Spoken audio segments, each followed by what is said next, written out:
Welcome to the Thursday stream. I hope everyone's having an awesome Thursday. Welcome. It is Friday Junior, folks. One more day to the weekend, folks. I hope everyone's having an awesome day. There was an Arizona poll, but the PDF reads more like an ARP mailer than a poll. No methodology or anything, just a bunch of results of issues for what issues matter to people over 50. The important peeps, that's right. Welcome, Michael Hasser, Wolfglen, BPCL, Derry Bennett. Welcome, everybody. Apparently, people in that age group care a lot about protecting Social Security and Medicare, but they don't imagine that Trump would be worse for those things than Biden. Friday Junior, yes. I'm more of a Thursday guy myself, but that's when the normies do Buffy reactions.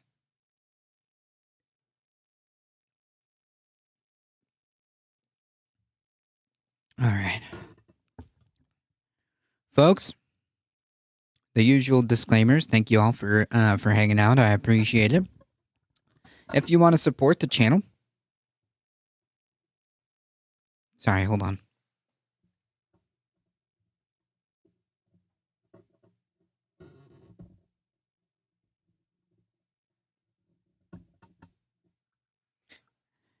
Okay, let's try that again. Sorry, I had to like readjust my my little stand here.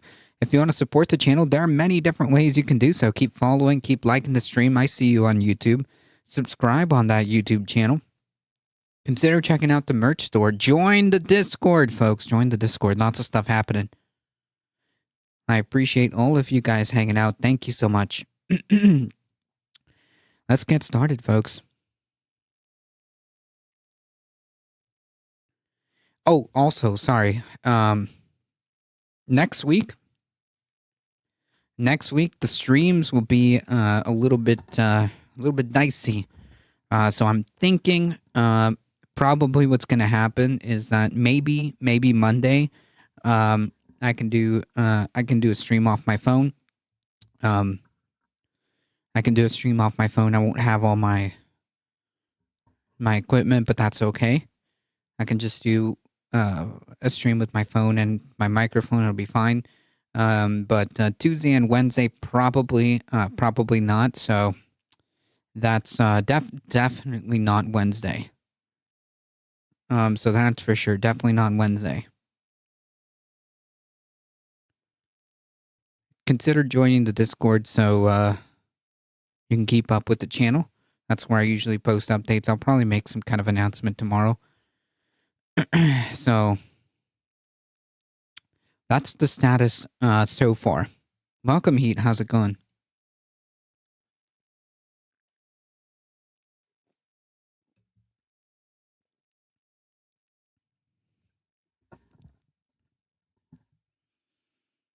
All right, folks, let me get my stuff here.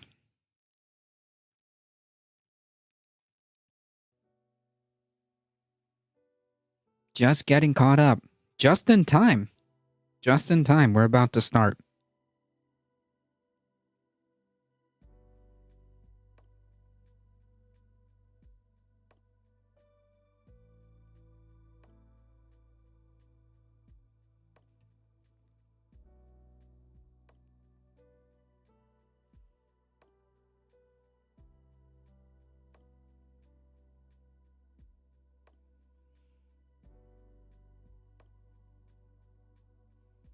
Oh, wait, I forgot to put all my stuff. Oh, my goodness. Hold on, folks. Give me 1 second.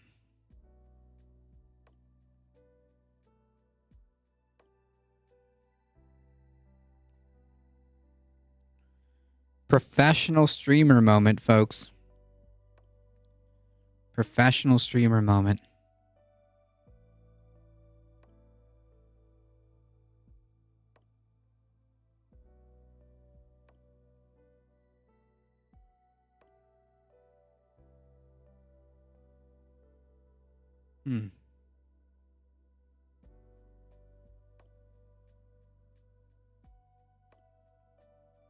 Noob. Okay. Forget the last, minute. The last minute didn't happen, folks.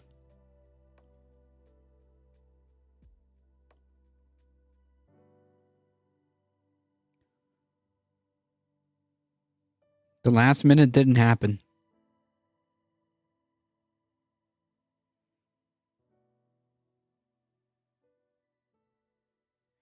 As far as anybody's concerned, the stream resumed after I said, let's get started, okay?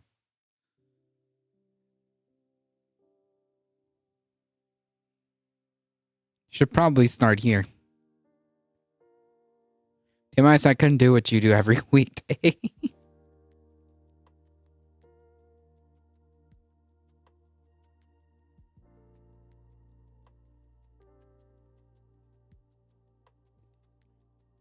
Be a professional bobblehead. A professional political bobblehead. A professional talking bobblehead.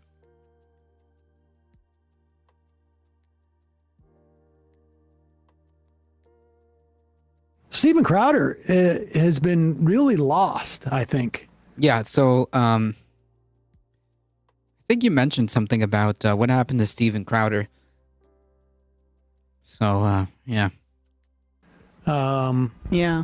For a while now. And I don't know how things are going with his new business enterprise. But I feel like when you've got to have full-on fascists come onto your show, yeah, you may be feeling a little bit desperate. Here is Steven Crowder speaking with British politician Nigel Farage. Are they going to go into how well Brexit working out or what? I think he just sort of revived his political career, Farage. Now he's running for parliament again. Yeah, so this is probably going to be some kind of culture war nonsense. Oh, wow. So maybe a big get for Steven, actually. But yeah, when you think about it, okay, fine, sure, a nation of immigrants, but people came here at one. So what is the over under? We're gonna get wokeness in here. Get ready to hear some garbage. I mean, that's what I'm here for. Point, whether it's the Irish, pause it. you know, I should just say, of course, this is going to be an extremely manly conversation because they both have cigars. Ooh, and a lumberjack shirt for Yeah, he's Steven. trying to really butch it up. Gotta perform your gender, baby. I would just point out that Farage represents a monarchy and Crowder's supposed to represent a republic. But anyway. Caffeinated when you put it in context. So imagine what they would have done. But yeah, when you think about it, okay, fine, sure, a nation of immigrants, but people came here at one point, whether it's the Irish, you know, Jews from Europe at one point in time, Italians, right? They came here with a promise of nothing. It was a risk that they were taking to try and build a life that's very Is he talking about the U.S.? very different Pause it from for 1 a country second. that has. What about the Chinese? Like there was like just going to go through various semi-white people who made it into white, you know, like. Also not true remotely, but if you look at the type of materials that were used to recruit people to make the voyage from Europe to America, it was all, look at all this farmland we'll give you if you're European. 100%. Yeah. Look at all the opportunity. It wasn't because I get promised nothing, so I'm going to uproot myself from my entire family and continent and go try my luck in America. Right. Right. It's a lumberjack and he's okay. Wait a minute. Is that a reference? I feel like I know that reference. Is this a Monty Python thing?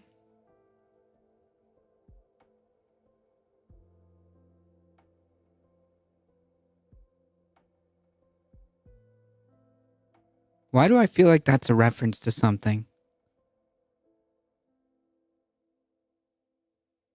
Right.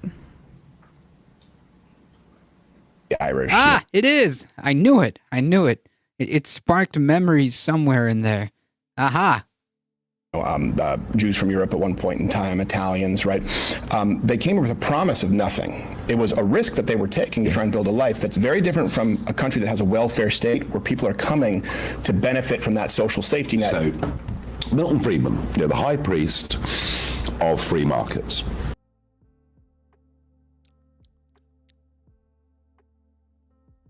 Yeah, you've got a very good system when you put it in such dogmatic terms. The Monty Python song. Okay, yes, I knew I heard it somewhere. I'm going to presume that they're talking about America. Yeah, Monty Python being the American comedy group, right? Yeah. True. True. Just biting my tongue over here, trying not to do ad hominem attacks. And people say to him, but Nigel, how can you want to limit immigration if you believe in free markets? Even Milton Friedman said, you cannot have the free movement of peoples around the world, all the while you have a social security system.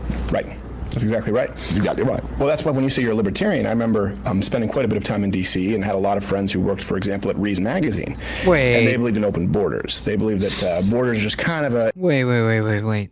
If you believe in free markets. Even Milton Friedman said, you cannot have the free movement of peoples around the world, all the while you have a social security system.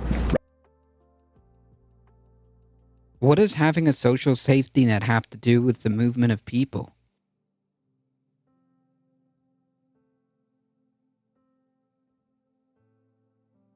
Or rather, what does having a social security system have to do with a free... wait, what is it? Milton Friedman said, you cannot have the free movement of peoples around the world, all the while you have a social security system. Right. You can't have a freedom of movement while you have a social security net or a social security system. That makes no sense.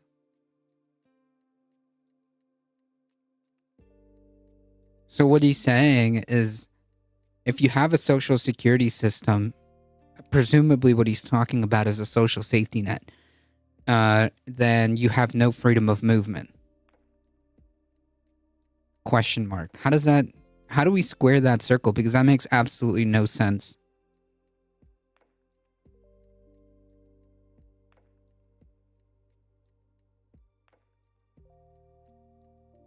because everyone would go to the place that gives out money. That's not even entirely true. That's my point. That's not true.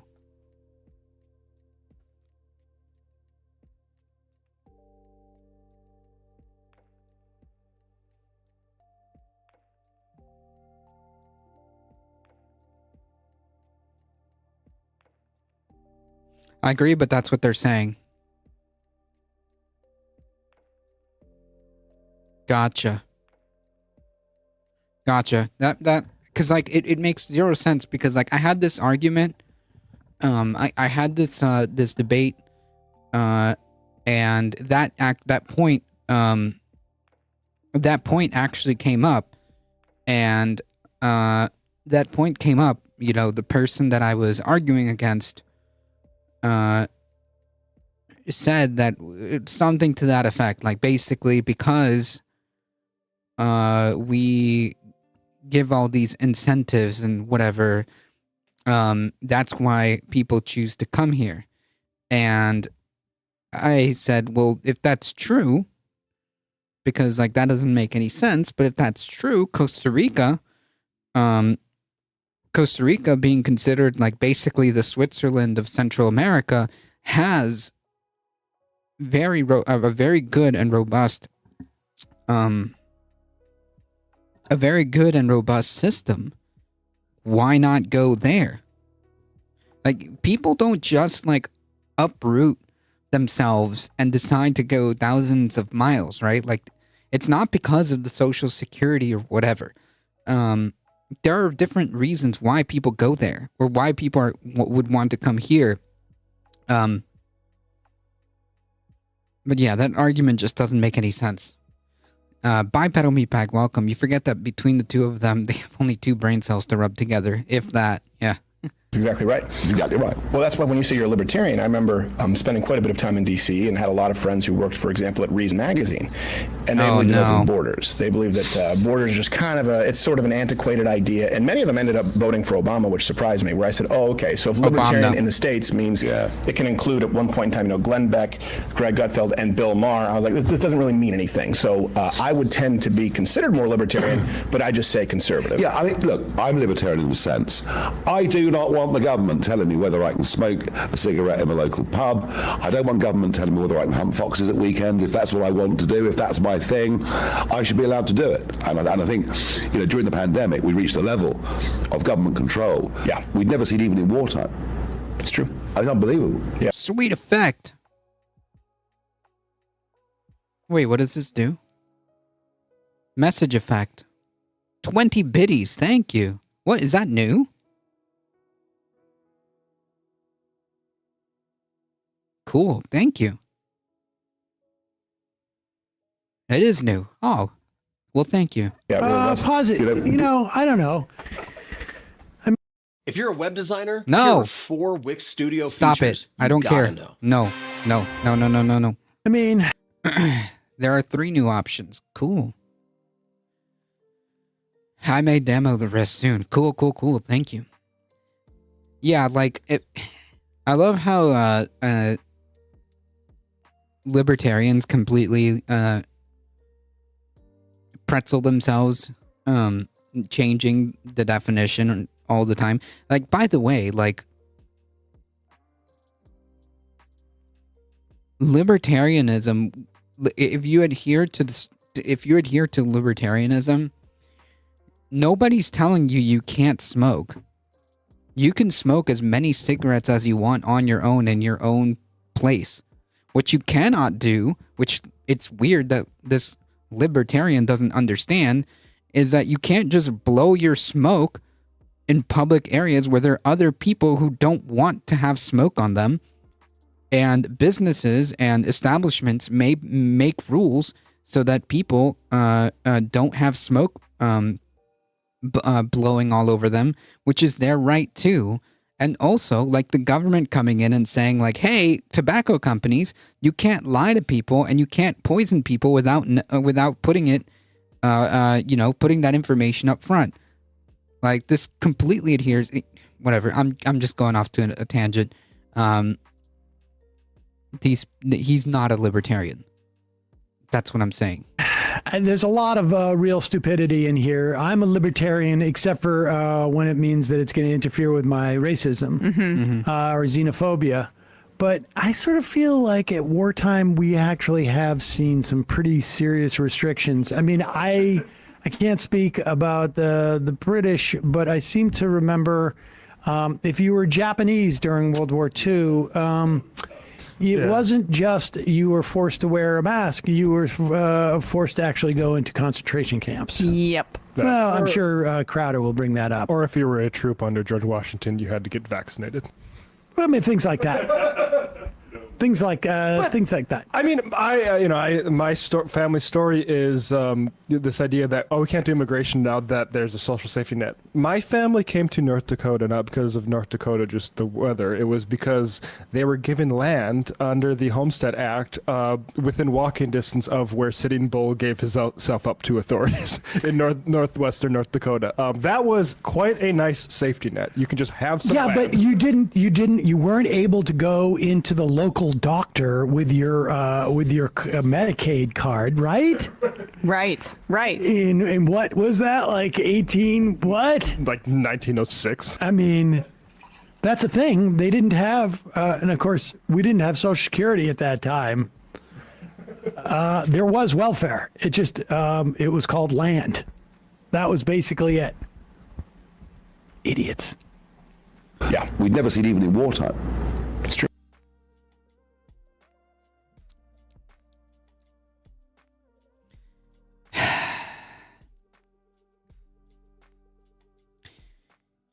Amazing. Not fun times. Yeah, like we've never even seen in war times.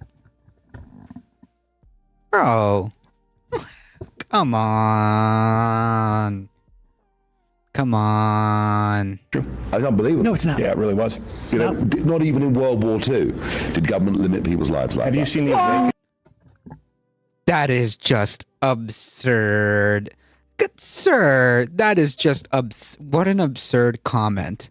Like, did he say that seriously? Like, he can't be actually serious, right? He has to know what he's doing, right? To kind of play into this, right?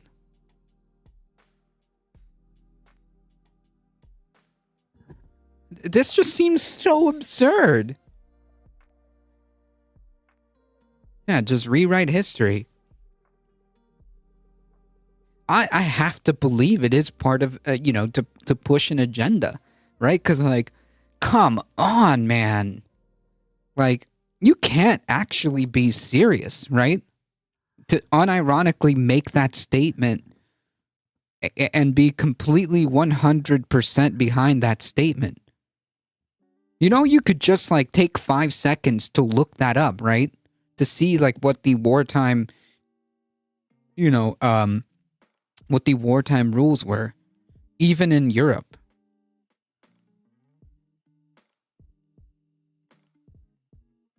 Kamikazeon, welcome.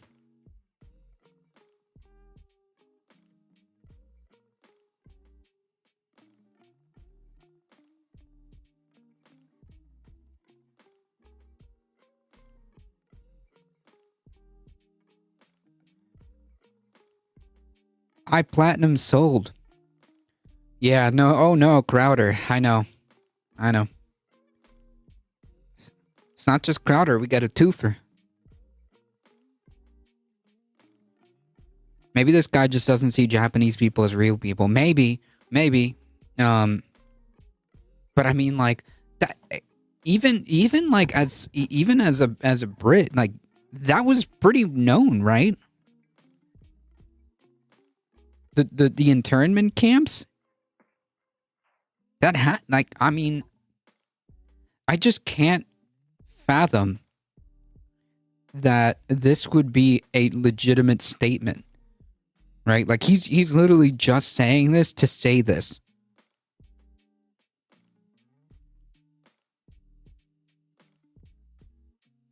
He can't be that ignorant. He's too old. Right. And it's like, it's one thing because, like, he's stupid. Now, if this was a kid on TikTok, he's definitely stupid, but he's not ignorant. Like he's not devoid of he's not devoid of information. He knows he has to know, right? Like he has to know this is nonsense, right? It's just like in service of pushing an agenda, like you said. It just like it doesn't fit in my head.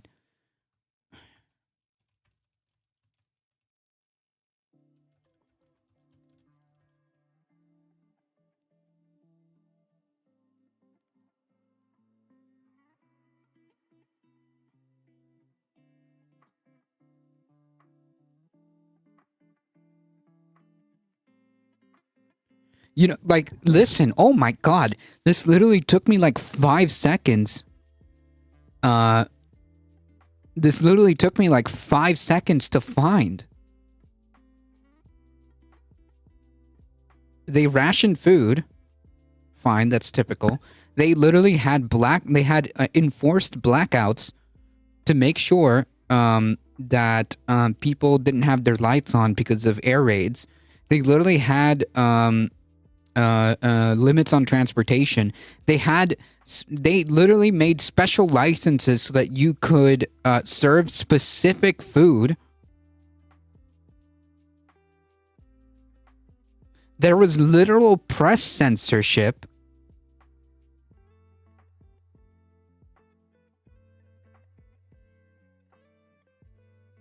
Up to and including even weather reports were censored.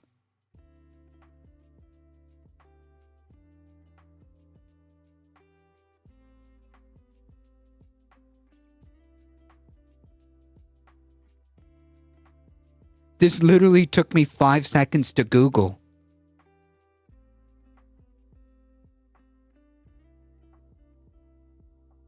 This literally took me 5 seconds to Google. Like, I'm sure there's like a whole thing, because like this is literally just like the stuff that that comes up, but like I'm pretty sure you could literally find an entire freaking you know, archive of what happened during that time.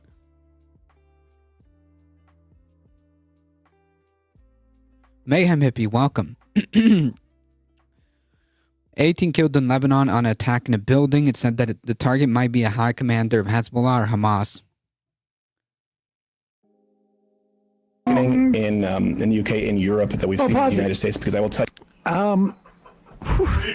What's that thing where they make you go to war? The draft. The draft. Right. Okay. I'm just curious. Yeah. Yep. Yeah. Does that limit somebody's life when you're a male of a certain age, and if you don't have the money or the connections to get out of it, you're going to be sent overseas to fight a war? What's that thing where they say, we're going to give you tickets and you're going to be able to get this amount of sugar or this amount of butter? Yeah, like we were just going over rationing. Yeah. You know what's Rationing. We had rationing during World War II. I imagine they had it in Britain as well. They did. This is unfathomable to me. It is unbelievable to me that this guy does not know any of this.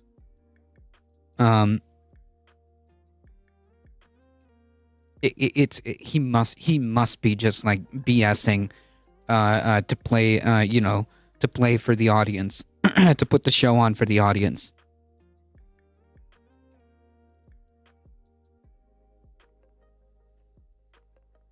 Well, speaking of World War II, I don't know if Faraj knows anything about this, but at the end of World War II, the British people voted Winston Churchill out and started the National Health Service. No way. People's lives like Have you that. seen the awakening in the UK, in Europe, that we've seen? He's banking on Crowder's years not knowing. Yeah, I mean, like, man, that's a pretty freaking low bar, because you know these people aren't going to question that, right? You best believe that none of these viewers are going to be like, hey, doesn't sound right. That sounds kind of weird. Can we look that up?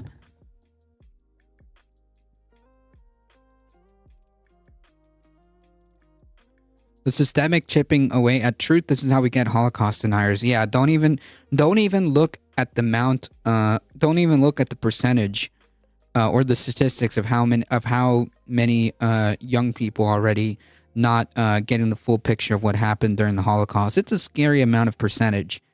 I think did we go over that article? Wasn't that long ago. At least in my head, wasn't that long ago. Um, that an uncomfortable amount of people did not know like the details of the Holocaust or what that was or something to that effect. Carpet Pack's welcome. He couldn't say if it wasn't true. It's a common trope among their cultists. Yep.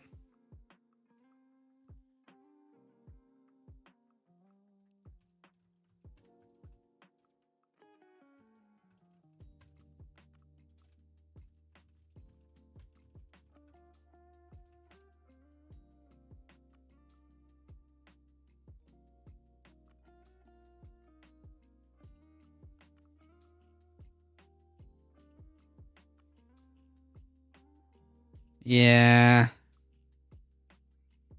Yeah. Yeah. An uncomfortable amount. A very uncomfortable amount. So I imagine like, you know,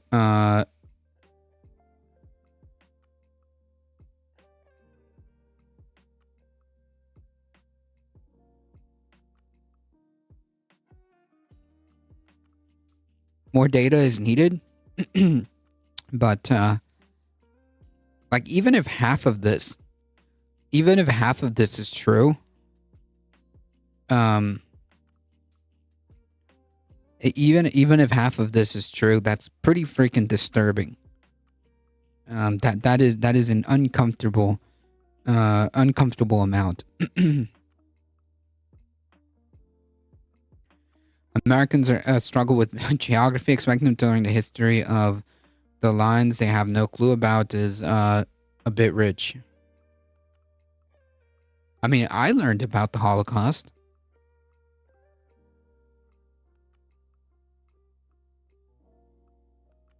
United States, because I will tell you, I've not seen more people have the veil lifted who are apolitical or who are liberal than COVID. I mean, moms with children in schools. But I come from Canada. I was raised where a lot of my friends back home, they still don't get it. In America, people get it. Is it the same thing in the UK where a lot of people? I think something very, as I say, I was the first lockdown I could live with. You know, I saw the scenes in Milan, and I thought, wow, is this the 1919 flu? I think we all did. I didn't mind locking down for a couple of weeks. I was the only one who. Yeah. So, just to be clear, like an actual serious lockdown in this country, I can't speak for what was going on in the UK. I don't know how actually that went down. But here, if Crowder is about to talk about what happened here, the lockdowns were basically non-existent. There were certain areas. There were certain states, and there were certain places within red states that took it seriously, which kind of made it all moot. Because it turns out, and this is true, that COVID doesn't respect geographical boundaries, right? Are you taught about it in school, the Holocaust? Yeah, you should be. I was.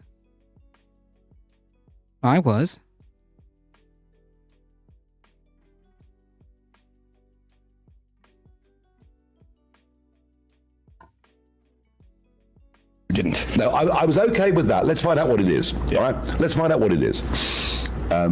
Pause it But real after quick. that, the second- Crowder, when he says like I'm the only one who don't think it is, Crowder was predicting that there would be similar amount of death as the typical flu. So that is what he thought. Just to put it. Missed it by Recap. that much. out what it is. Yeah. All right, let's find out what it is. But after that, the second lockdown, I thought was, I mean, quite frankly, by second and third lockdowns, I just Okay, because you said 63% don't know about it, so what does that have to do with me? I wasn't surveyed. No, you understood right. I pointed out an article that said a survey found that about 63% of Gen Z and millennials don't know or their information is limited about the Holocaust. That is correct, or at least that's what that survey claims. World War II is like the bread and butter of every Western history classroom. What is surveyed? I don't know the word. I just had it. Give me a second.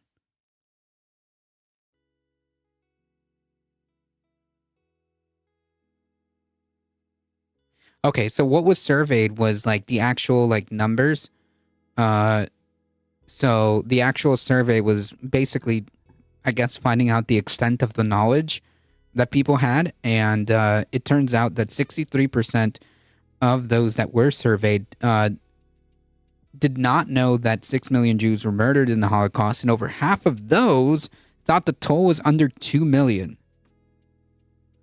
So that's what we're talking about.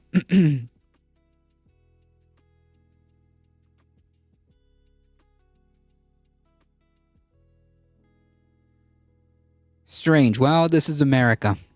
Found out in comic books and PBS, not school. Wow. I definitely know I had lessons on that for sure. Just ignored it completely. It was great. Oh yeah. I could drive down the motorway fast. There were no cars. Yeah, it was a on the U.S. road. survey. Right. Yeah. Can you pause it? Well, we did.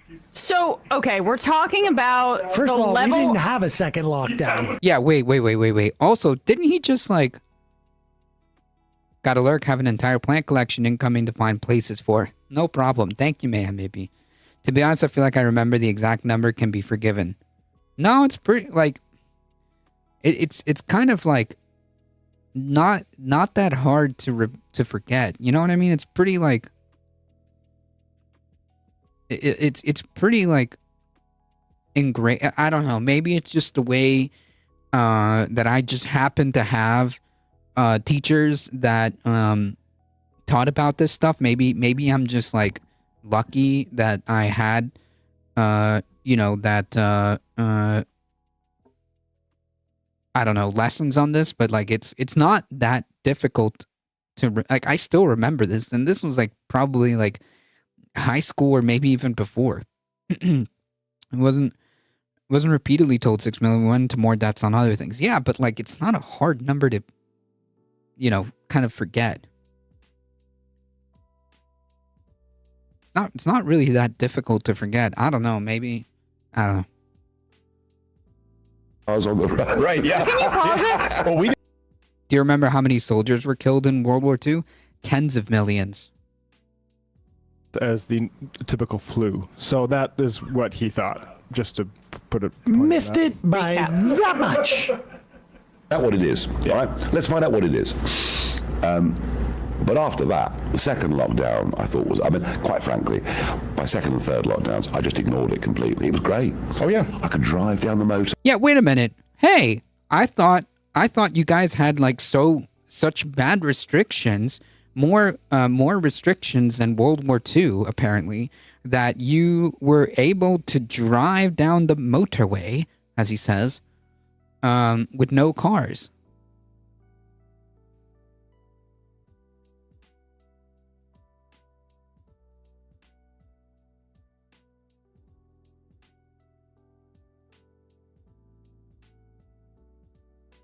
Yeah, I can't tell you how many exact soldiers were killed, but it was in the tens of millions. Like, there were battles where just like 1 million people died in just like one single like battle.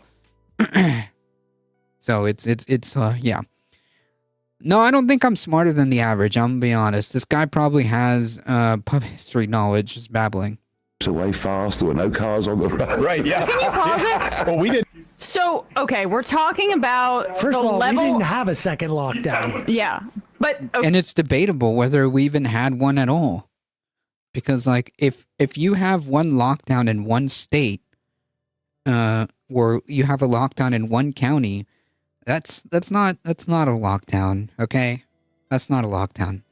We took a lot of road trips during COVID just to get out of the house. Yeah. I'm sorry that you had to suffer through the draconian regulations that were far worse than World War II, apparently. Let's ask ChatGPT. I don't have ChatGPT. But you can just Google it, right? Like, it takes like 5 seconds. Yeah, tens of millions. The most like the official estimate is 15 million, but it could be to 25 million. But yeah, in the tens of millions. Yeah. Yeah, there you go.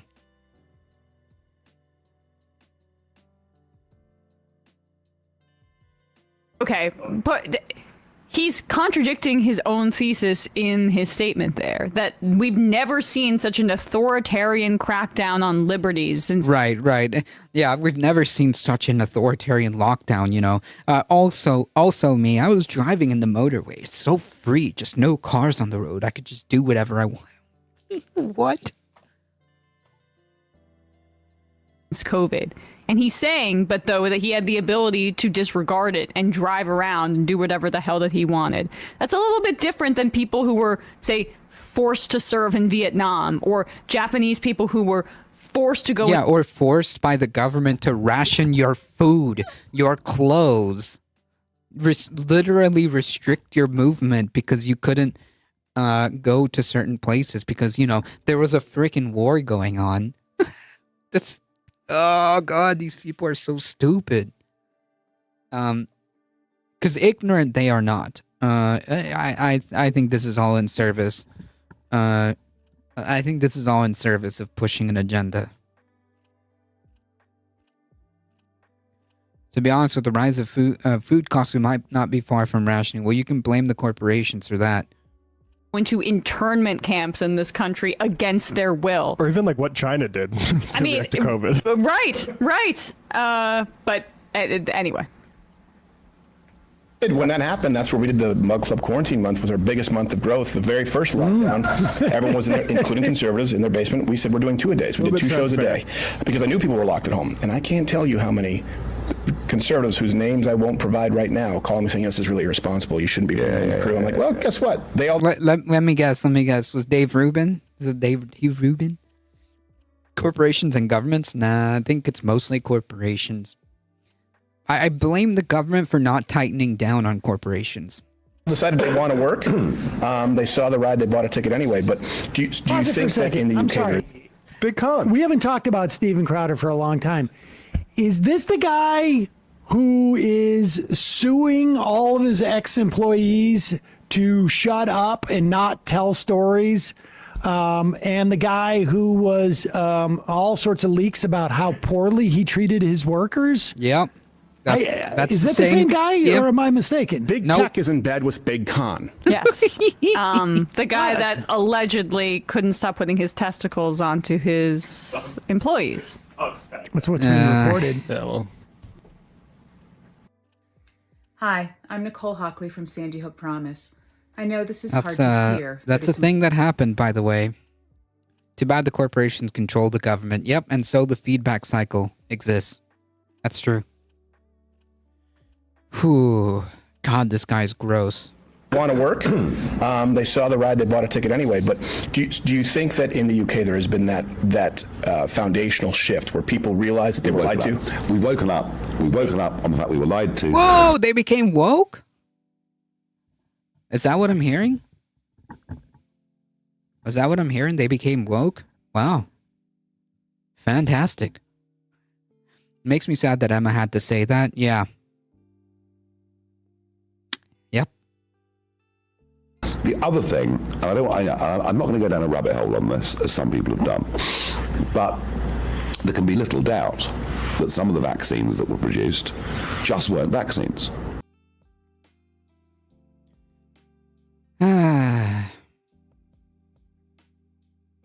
Accidentally based. They've woken up. Makes me sadder. I liked Steven when he first started the Change My Mind stuff. He was garbage through and through. Mm-hmm. And I remember, and I had the first two. You know why? Oh, nerd. You know why? I wanted to come to America. All right. This is my fourth trip here this year already. Right. So I'm in America, 7, 8, 9, 10 times a year. I guess being in America with a third nipple is better than not being able to. So I had the first two. Then it came to the booster. Oh man, yeah, that's where they get you, right? Wait, well, were they microcomputers? Unclear. They're not going to tell you. They're not going to tell you. They're going to leave it. They're just leaving. They're leaving it open ended. Just so people can do their own research, and they're just making sure. Wasn't as obvious then as it is now. I think. Well, I mean, to be fair, hindsight. It's always going to be obvious. After the fact, right? Or, I don't know. I guess it depends. Yeah, nanites. They're nanites.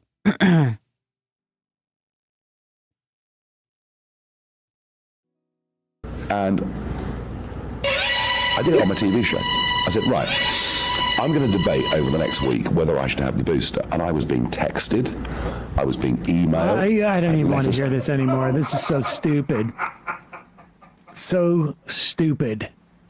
What is he saying that after I took the first two, the third one, yeah, the third 3G technology. Yeah, the third one is the deactivating in vaccines. Yeah, who cares, you moron? So dumb. So dumb. But that's a conspiracy theory that you often hear about vaccines, is that they were placebos for some people in order to test out something or other. I don't know, but what is this one? I'd have to look further into it, but I remember vaguely reading about it before our conversation last week with Debunk the Funk Dr. Dan Wilson, that there's some anti-vax conspiracy theories that they were actually placebos or something to that effect. Gotcha. So it sounds like he did go down the rabbit hole. Yeah, so I wonder if that's just like the cover that they're using, right? Like, oh no, listen, the vaccine that I had is not real. Okay, it's just a placebo. Okay, the real vaccines are are the ones after that. Yeah, done experiencing inequity.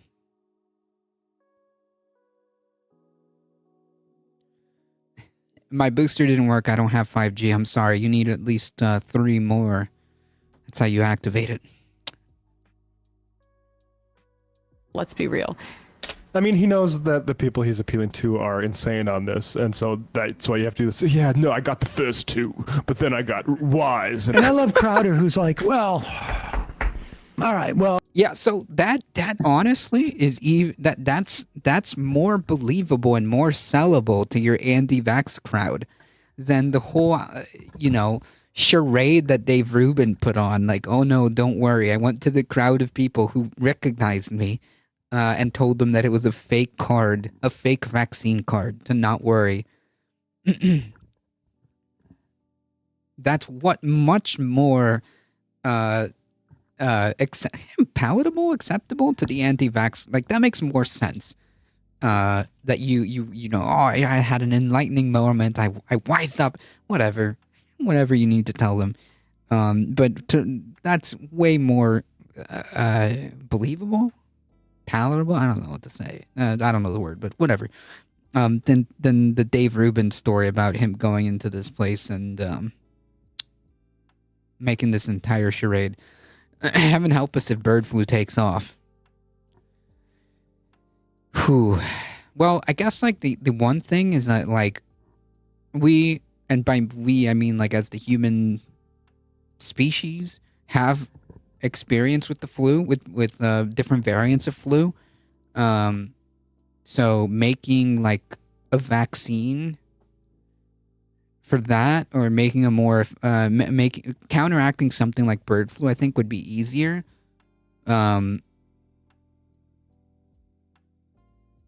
Because we have experience with like a myriad of different flu variants and whatnot. So I think like making a bird flu vaccine would probably not be that like that much of a task.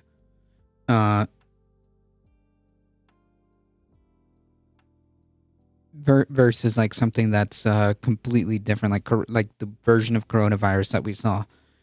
mRNA vaccination is the only thing that would save us. Well, don't tell these people that, because they'll flip their ish.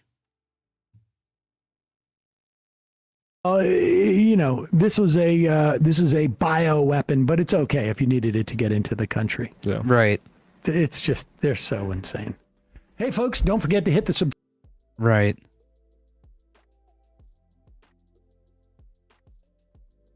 Phenomenal stuff.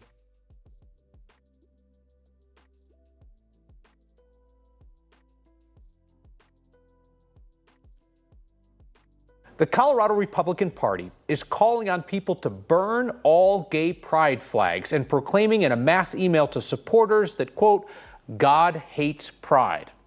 The Republican Party's message attacks so-called godless groomers. Yeah, this is a throwback, man. What was that? What was that church denomination that would go onto campuses and start like yelling at people? I forget the denomination, but they would go on onto school campuses. Yeah, the Westboro Baptist people that would go on with signs, and would do that. Yeah, this is strong Westboro Baptist vibes. You mean the kid preacher? No. Yeah, they're a hate group, definitely. I would categorize them as that. And echoes the anti-gay slur used by the Westboro Baptist Church. Yeah, they're okay. Well, geez, I should have just waited for 5 seconds and I would have had my answer. Me jumping the gun already. You heard that right. The Colorado Republican Party is kicking off Pride with a bang this year. That email was sent out by the chairman of the Colorado Republican Party, Dave Williams, and that email also includes a hate video from Pastor Mark Driscoll, as well as a trigger warning which reads, "Warning, don't watch if you are easily triggered or intolerant of the gospel of Jesus Christ," like Kyle Clark from 9 News. Now, for those who don't know, Kyle Clark is the journalist from that news clip that we just saw. So apparently they specifically don't like him. But in addition to that email, the Colorado Republican Party tweeted, "Burn all the pride flags this June," in response to backlash over the email that they sent. They are owning homosexuality so bad right now, and I don't think that the gays can recover from this. True. My favorite news anchor. How convenient that their God hates the same people that they do. Very convenient. Damn, I might think twice about showing up to Pride events in Denver. That is terrible. On-screen celebration, Cognizant with 40 biddies. Awesome. Hey, what does that do, by the way? Can what happens when you do that? Thank you, by the way. What happens when you click on that? Does it just give you like a bunch of cats, or what's going on?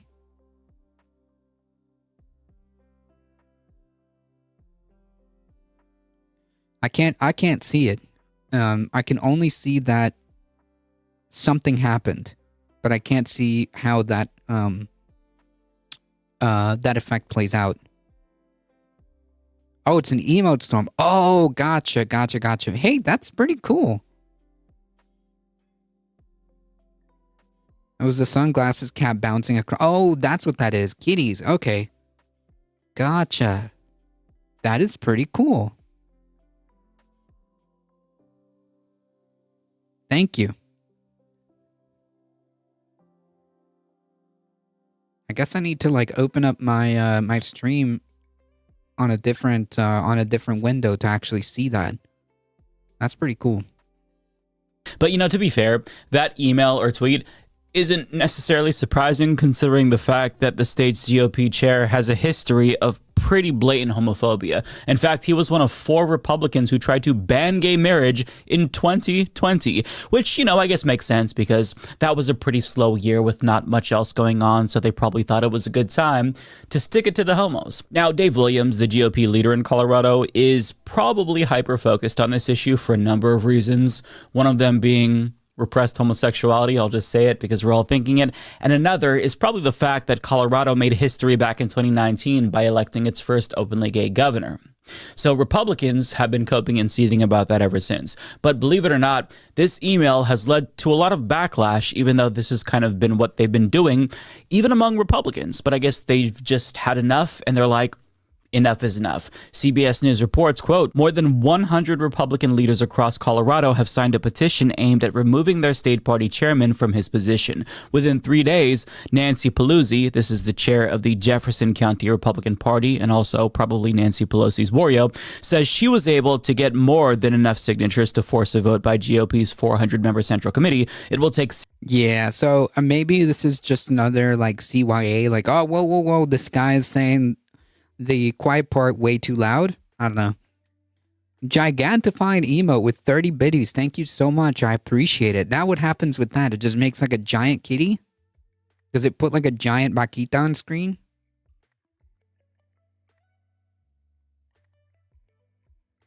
Go to my channel. Okay.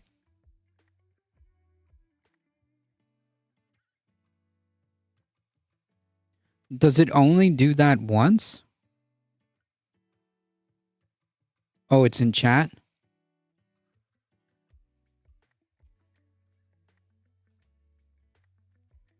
Wow, it's about 5 lines tall. And does it do it for everything? No, it's just for you, right?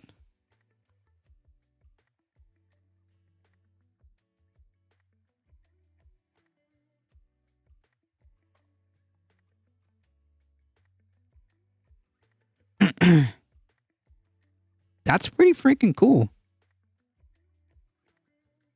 I got it. It just does it once.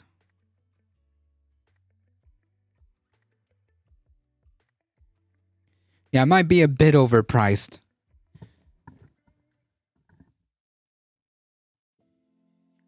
How come you guys get to see it?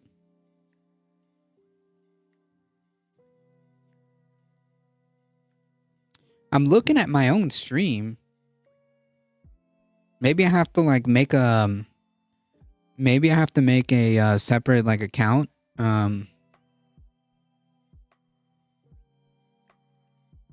Maybe I have to make a separate account. And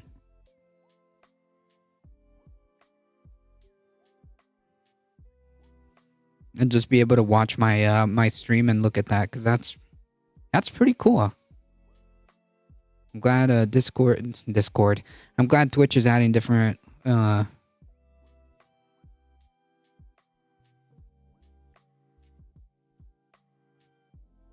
No, I can't. I'm literally looking at my own stream from my own channel, but I'm logged in as me. So I'm thinking that's probably it. I'm thinking that's probably it.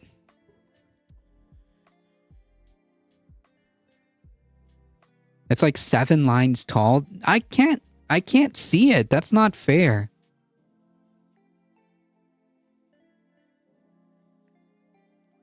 Probably just a bug for now. Maybe if you're on your own channel, you can't see it. This is 20 bits.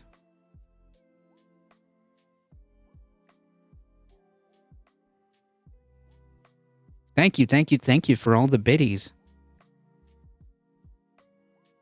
Yeah, I definitely got to test it out. Maybe I can test it out as a viewer on another channel and see how that works on a viewer end, because it's not working on this end. I don't know why.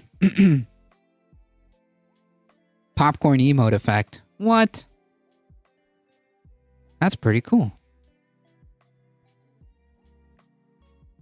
60% of them to unseat Williams. It isn't the first time Williams has come under fire, but for many Republicans, it was the last straw. So he might actually get ousted because of this. But to be fair, Republicans have been really irritated with him for a while, and they've been looking for a reason to get rid of him. CBS Colorado also reports that he has consistently attacked fellow Republicans. He's very Trumpian. He's waded into GOP primaries in violation of his party's own rules, and he's used state funds for his congressional campaign. So there's a lot of reasons why they want to get rid of him.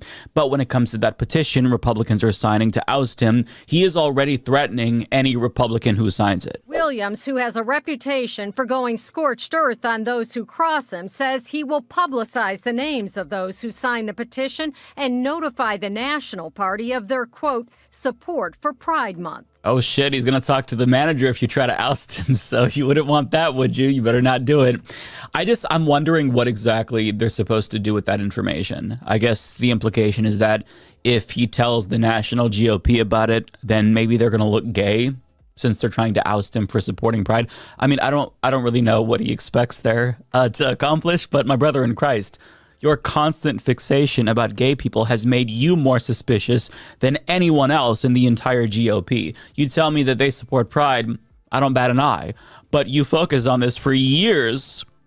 I mean, I'm going to think you're suspicious. I'm sorry that you're personally unable to come to terms with your own sexuality, but you shouldn't make that internal struggle that you're experiencing everybody else's problem. Like, I don't know, go to therapy, do something. But by now, that's kind of where we're at. You have this psychopath in charge of the Republican Party in Colorado. Not necessarily much more psychopathic than the last leader, I'm assuming, but still psychopathic nonetheless, because this party has been insane for quite some time. But, you know, you kind of get the sense that the Colorado Republican Party has transformed, under his leadership at least, into the Diet Westboro Baptist Church, if you will. But, you know, for some reason, gay Republicans in the state are acting like they're shocked over this. Specifically, congressional candidate Valdemar Archuleta, who is the chair of the Log Cabin Republicans, for those who don't know, that's the gay wing of the Republican Party, who released the following statement after his party sent out that homophobic email. Yesterday, the Colorado State GOP sent out an email with the subject line, "God hates Pride." I have been an avid critic of where the celebration of Pride has gone in recent years, and firm supporter of protecting children from environments and entertainments that are of an adult nature. However, this email went too far and was just hateful. I personally found it very troubling. I spoke with many LGBT and non-LGBT Republicans yesterday. Something about leopards eating faces, right? I did the laser highlight earlier. Mousander, welcome. Yesterday, who also found the message in the email disgusting and offensive.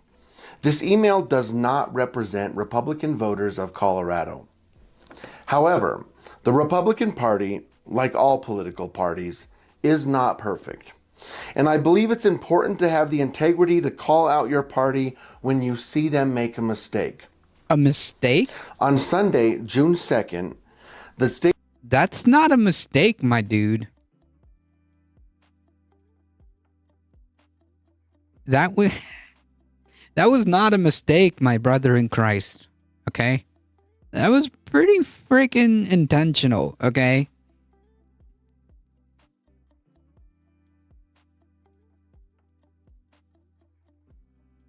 Leopards eating faces comes to mind. Posted on Discord.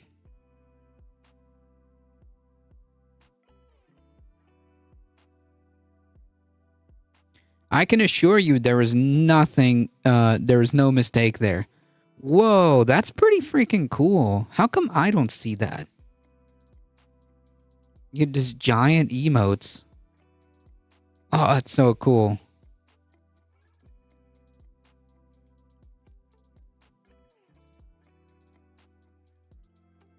I definitely gotta try that out.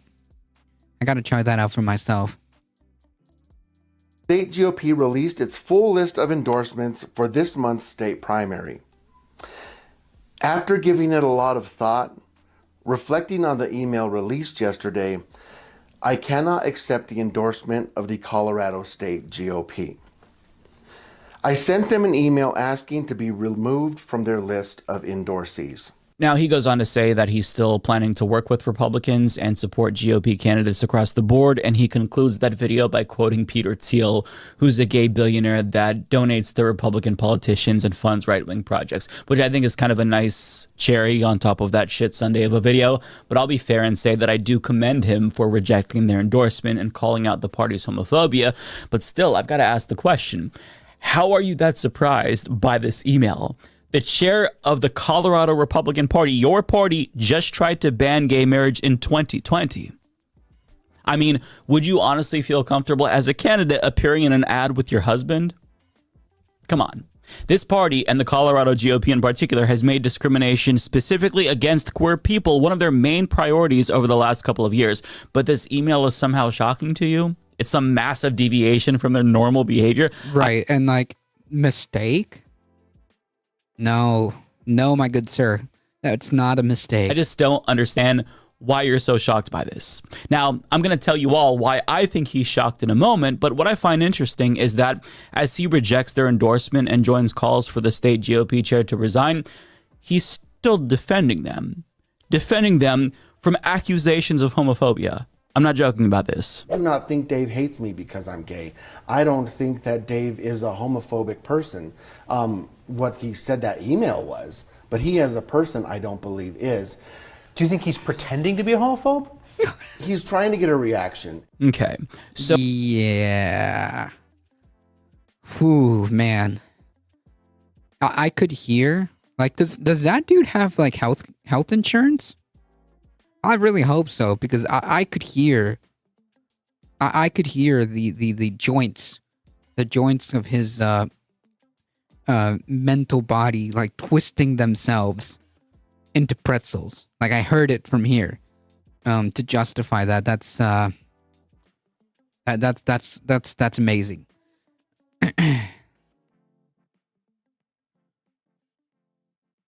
Kuramayama, market tested bigotry.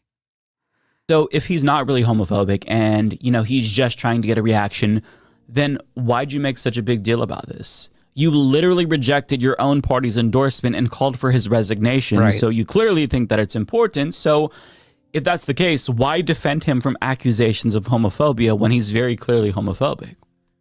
Hello, I'm Martin Sheen, and I'm reaching out to you not as an actor or fictional president, but as a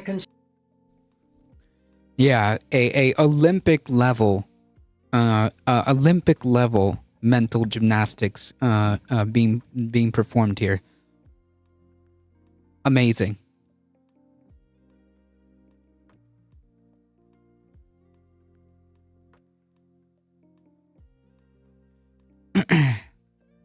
Long time no see. Well, welcome back.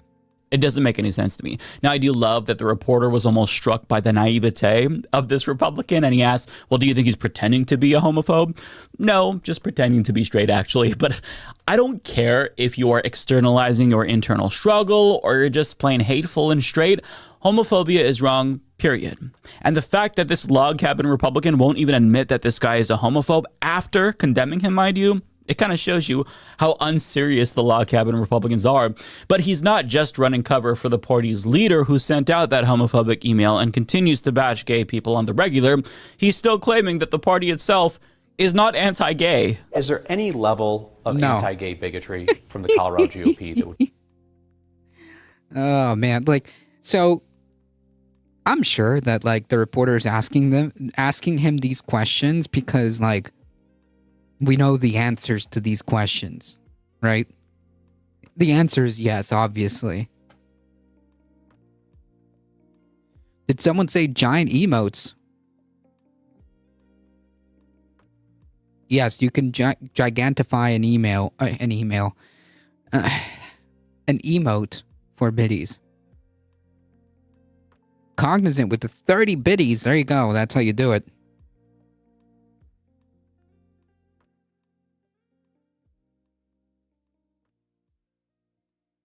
Thank you. I appreciate that. Would cause you to leave the party?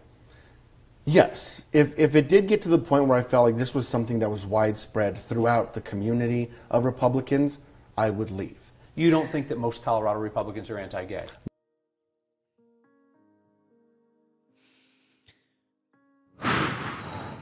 Well, I've got news. I've got news on that front, sir. No. Amazing. So the party doesn't hate LGBTQ plus people. No. There's just one bad apple who's also not homophobic, by the way. And really, his leadership is the issue here, but he's not homophobic, even though it's an issue. Okay, Here's the problem with that line of thinking. Dave Williams has only been the chair of the Republican Party in Colorado since 2023, last year. And the party has a long, long history of being anti-LGBTQ+. In 2018, they literally defunded their state civil rights division. And in 2022, Colorado Public Radio cited anti-LGBTQ+ rhetoric and policies from politicians as part of the reason why there's an escalation in anti-queer violence in the state of Colorado. Despite that, this guy does mental gymnastics to not only pretend like the party and its homophobic chair aren't actually homophobic, but feign shock when the party that's made it very clear that they're homophobic says something homophobic. I just don't know what he expected. Like, what exactly is the expectation here? They're very clear. We don't like gay people, but yet when they say we hate gay people, you're like, oh my God, you have a surprised Pikachu face. I just don't get it. Like, do you know that viral photo of the chicken walking to a KFC? That's you going into the Colorado Republican Party headquarters. But the reason why he's so taken aback by this level of vitriol towards... That's exactly it, right? That's exactly it. Queer people is because Mr. Archuleta thought that he would be able to specifically ingratiate himself with the Republican Party by validating their homophobic beliefs. And I say this because, as LGBTQ Nation reports, Archuleta himself, though, has a history of anti-LGBTQ+ rhetoric. He previously blamed LGBTQ+ individuals for the Club Q shooting and said that queer people are groomers or child sex abusers, a negative stereotype that has been used to justify hatred and discrimination. Quote, if you're really upset about being called a groomer, maybe you should step back and reevaluate your activity around children, Archuleta wrote on Facebook just a week after the mass shooting, at the very least for appearance's sake. Quote, the biggest threat to increasing violence towards the LGBT community are LGBT activists and organizations who make LGBT people look insane, unreasonable, and menacing, he wrote several weeks later. We will face more hate in the future directly due to these activists and organizations. Now, after these comments were made, the Colorado Times... That's wild. That is actually wild.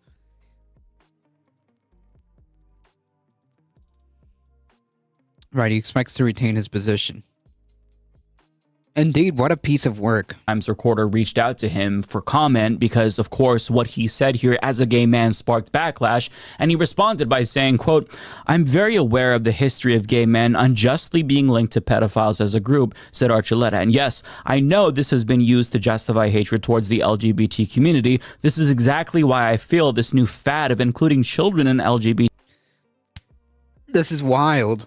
Like, this is actually wild. Is this for real?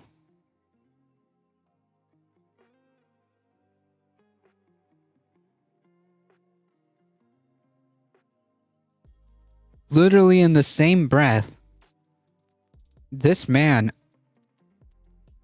acknowledges that, you know, this horrific stereotype of gay people being pedophiles. He acknowledges that that's a thing, and then perpetuates that immediately.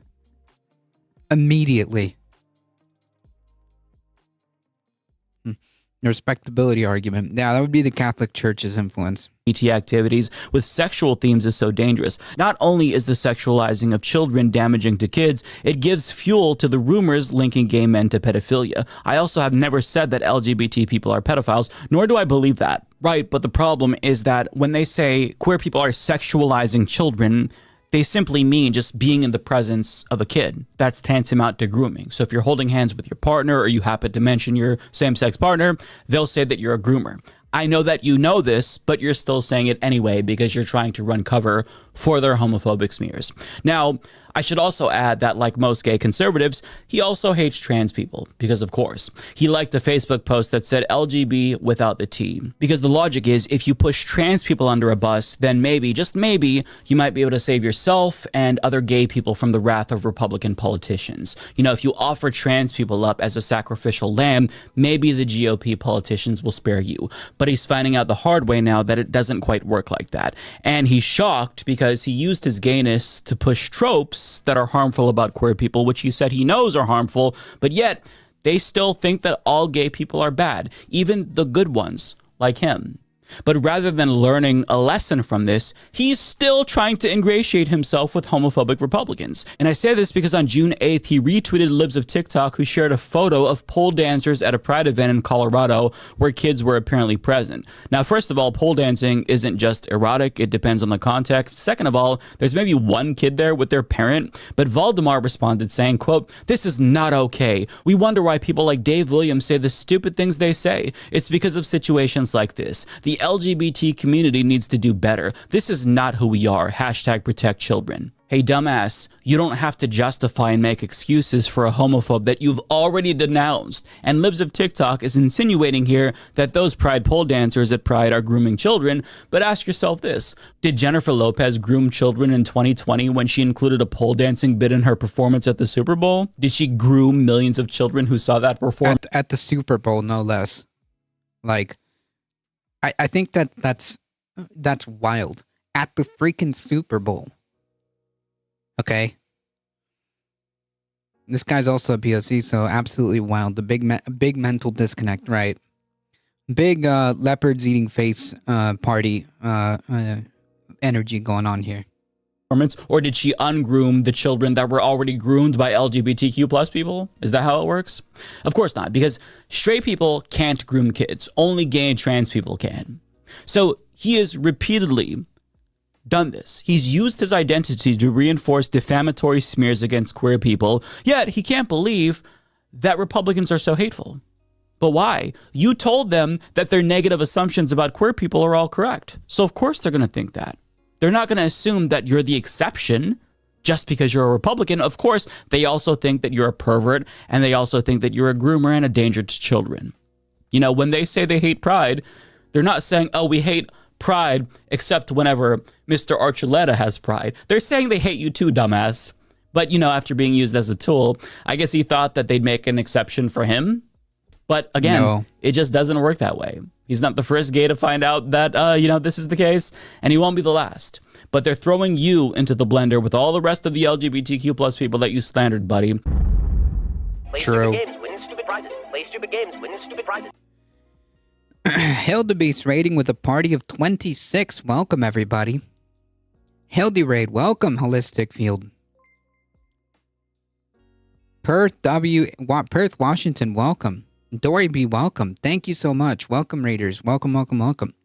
Folks, if you haven't done so, please consider checking out twitch.tv/Hilda_beast. Thank you. I appreciate it.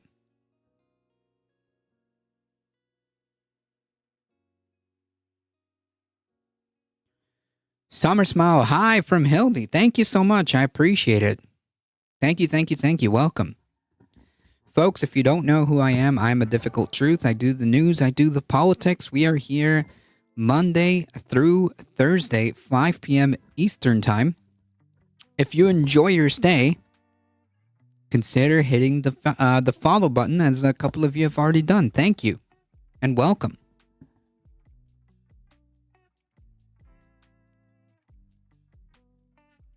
Thank you, Hildebeest, for bringing your wonderful community. I appreciate it.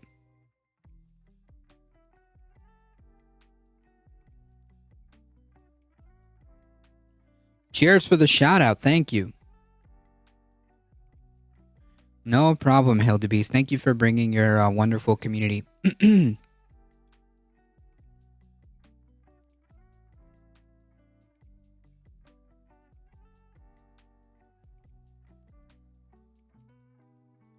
Yeah, you see, Cognizant, these conservatives will never talk about things like that.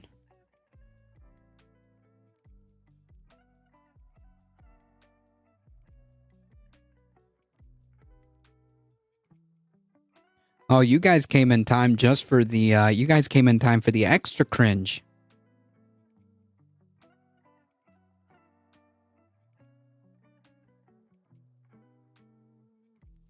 You guys came in time just for the extra cringe.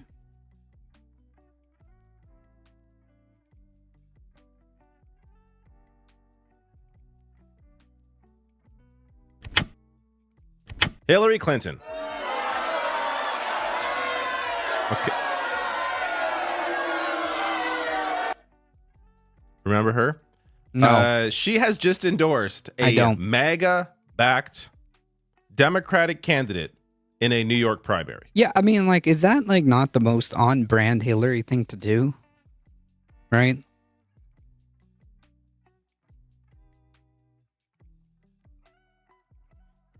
Is that like the not is that not the most on-brand Hillary Clinton thing to do?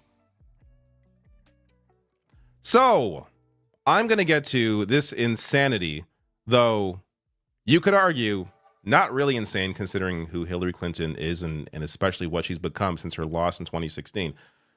Ties in with the story yesterday, too. Yep. Summer Smile, thank you for the follow. I appreciate it. Yeah, go back to the woods. Go back to the woods, Hillary. But this, you may be wondering, first of all, how is there a MAGA-backed candidate in a Democratic primary? So this is in New York's 16th district, where a Republican cannot win in a general election. So the real race is in the primary between two Democrats. And Hillary Clinton has decided to endorse the individual who is running against the person already in Congress, in Jamal Bowman.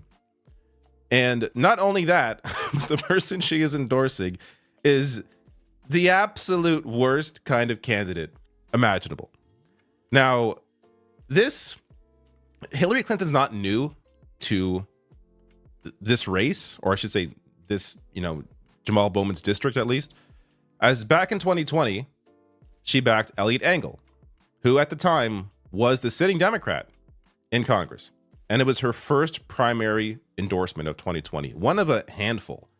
Hillary Clinton does not really weigh in too often on congressional primary races, except if it's to support a conservative running against a progressive. So she came into this race in 2020 to back Eliot Engel. Engel, of course, lost to Jamal Bowman, who is now the sitting congressperson. And now she has come back with this endorsement. With Trump on the ballot, we need strong, principled Democrats in Congress, more than ever. In Congress, Latimer will protect abortion rights, stand up to the NRA, and fight for President Biden's agenda, just like he's always done.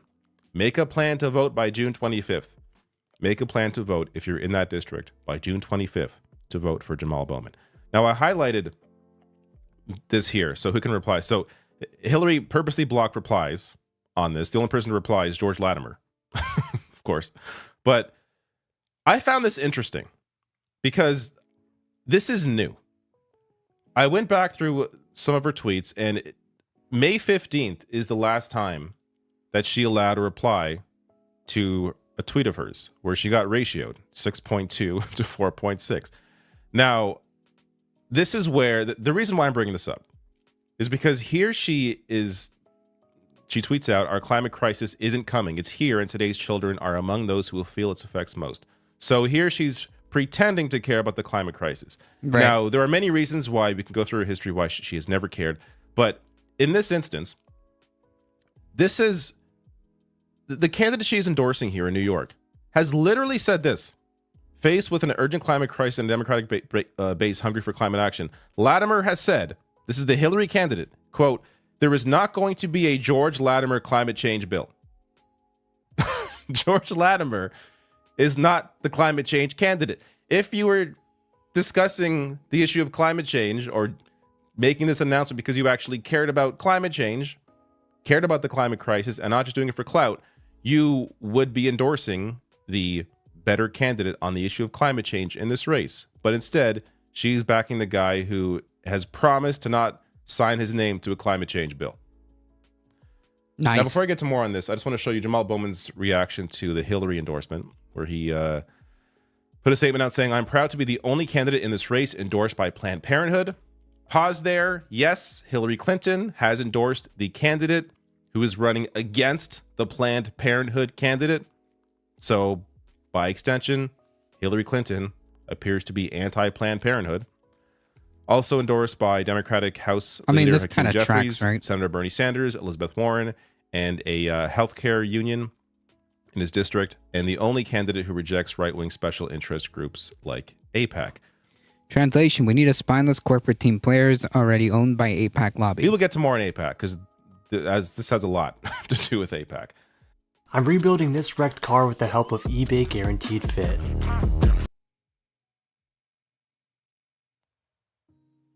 Nope.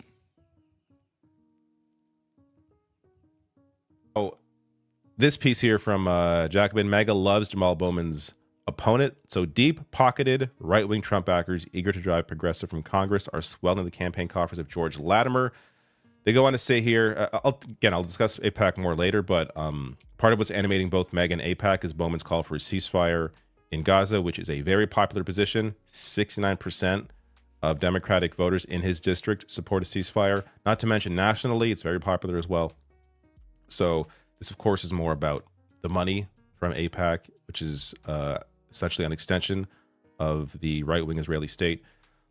Steve Lauro, is an assurance mogul who has already given $5,000 to Latimer, is a top Trump fundraiser. Cool. I effing hate Samsung phones. Whoa! I have a Samsung phone. And he, in the last election, hosted a party for New York Governor Kathy Hochul's far-right opponent, Lee Zeldin, where Donald Trump Jr. was a featured speaker, that idiot, and has also served as a regional finance chairman for New York State Republican Party. So, the $5,000 is small in comparison to what these PACs put in, but well, I think isn't $5,000 like the most the most amount of money a single person can donate?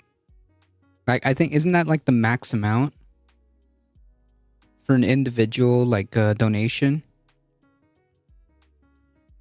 Because I'm pretty sure $5,000 is like the limit.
I actually can't find it.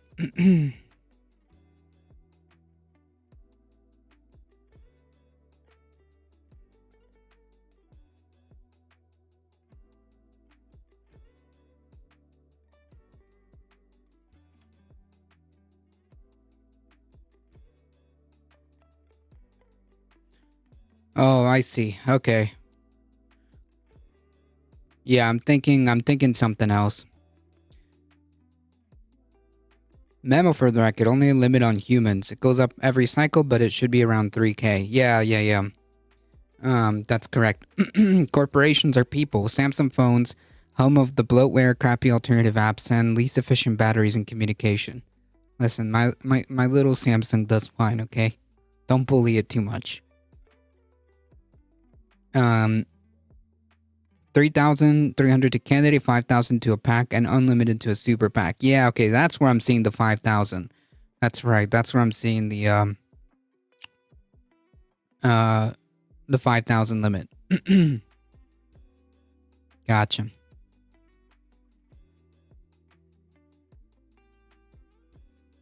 I hope you're well. I'm hanging in there. Thank you. Hosting a fundraiser, or hosted a fundraiser, to defeat radical Jamal Bowman. Radical. And hosted that fundraiser at the home of fellow Republican David Burkow. This is one of the backers, one of the mega backers for Latimer. Another one, pro-Trump GOP donor hosts fundraiser for George Latimer in primary challenge to Jamal Bowman. And this guy's insurance mogul Alex Dubitsky and his wife inviting friends to pay up to $6,600 a person to have brunch with Latimer. Nice. Dubitsky himself gave $8,000 to Trump in 2020 and another $7,000 to his Make America Great Again PAC. He forked over nearly $20,000 to the Republican National Committee in recent years. Like, this is the company that Hillary Clinton keeps. Now, Clinton was never great, but she has clearly gotten more and more conservative over the years. Back in 2016, I think it's clear she was a better candidate over Trump. Not saying a whole lot, but she was a better candidate than Trump.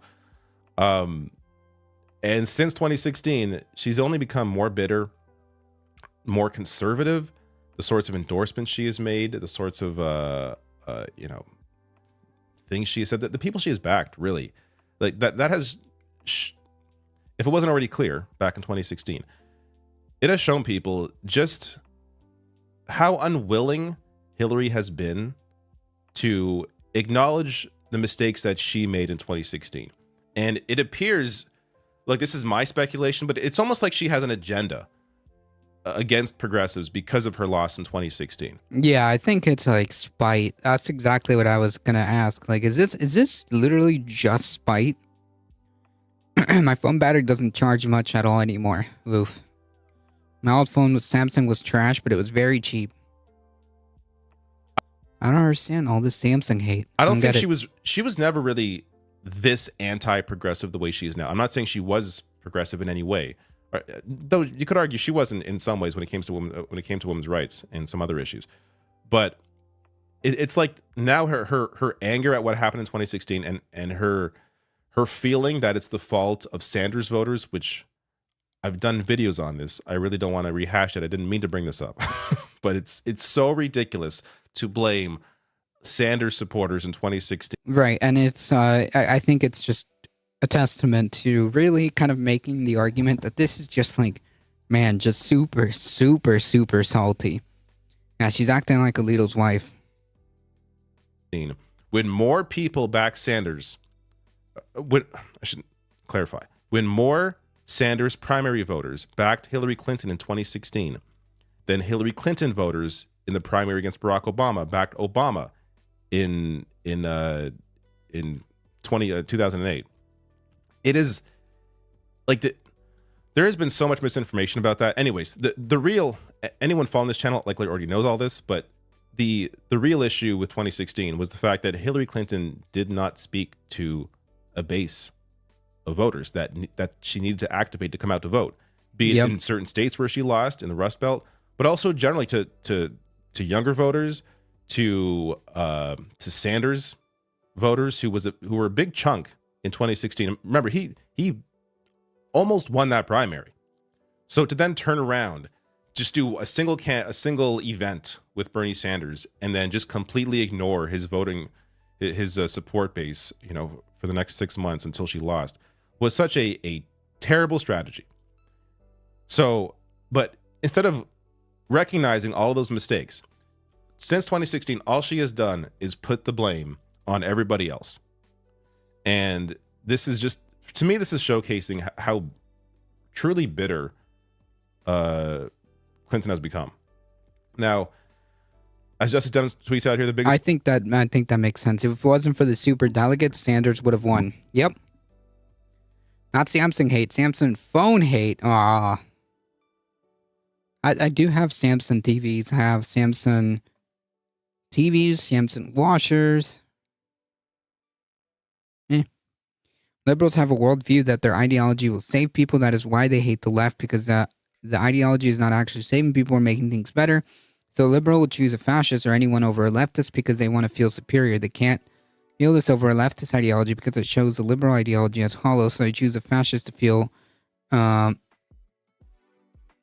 superior. Looking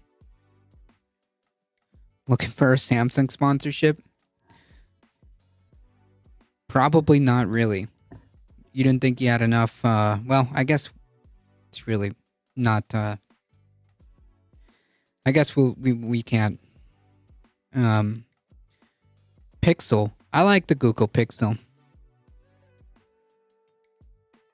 I like my Pixel even if it's a constant battle for privacy. I heard a lot of good things about Pixel.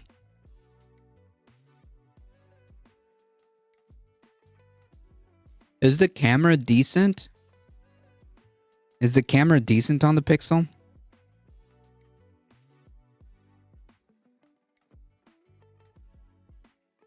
Slide, George Latimer tells that his Republican donors don't affect his policies, but now at 3 different times he has said he would not repeal Trump's tax cut for billionaires or raise taxes on the ultra wealthy. Nice. A position President Biden even supports. So, earlier Clinton claimed that Latimer will fight for Biden's agenda. Except, yeah, Biden's agenda. Pixel does have the best picture quality, but bad video quality. Isn't that what Pixels are known for? I don't know. I'm asking. Yeah, it may be the case, but it comes in pink. Sold. In most cases. Gotcha. I mean, the camera, I think, was something important. That because Mrs. Truth's phone is kind of busted, so we were thinking about getting a different phone, and she was adamant about the camera. So the video, not as much, but the camera definitely is a priority. So yeah, definitely if the Google Pixel has better has better pictures, then yeah, that might be something to consider. LG phones were the best, but they are not manufactured anymore. In my experience, LG makes good TVs and monitors. I had a Pixel 1, then came back to the Pixel for the camera. Okay. Alright, you know what? You may continue on the Samsung phone hate. is that really the case? When he doesn't want to raise taxes on the wealthy, as Mr. Biden wants? At least in this case, Latimer, like... Jesus Christ. Ooh.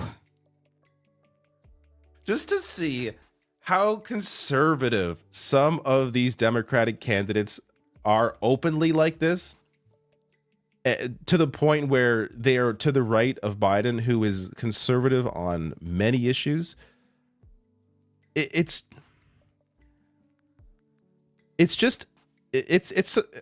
I gotta admit, it's a bit surprising to me that this still works. Well, I mean, if you maybe all this is just like Republican infiltration, since they know they can't win that district in a general election. It's gerrymandered. It's not happening. They try to launch their own candidate under a Democratic banner and launch them in the primary.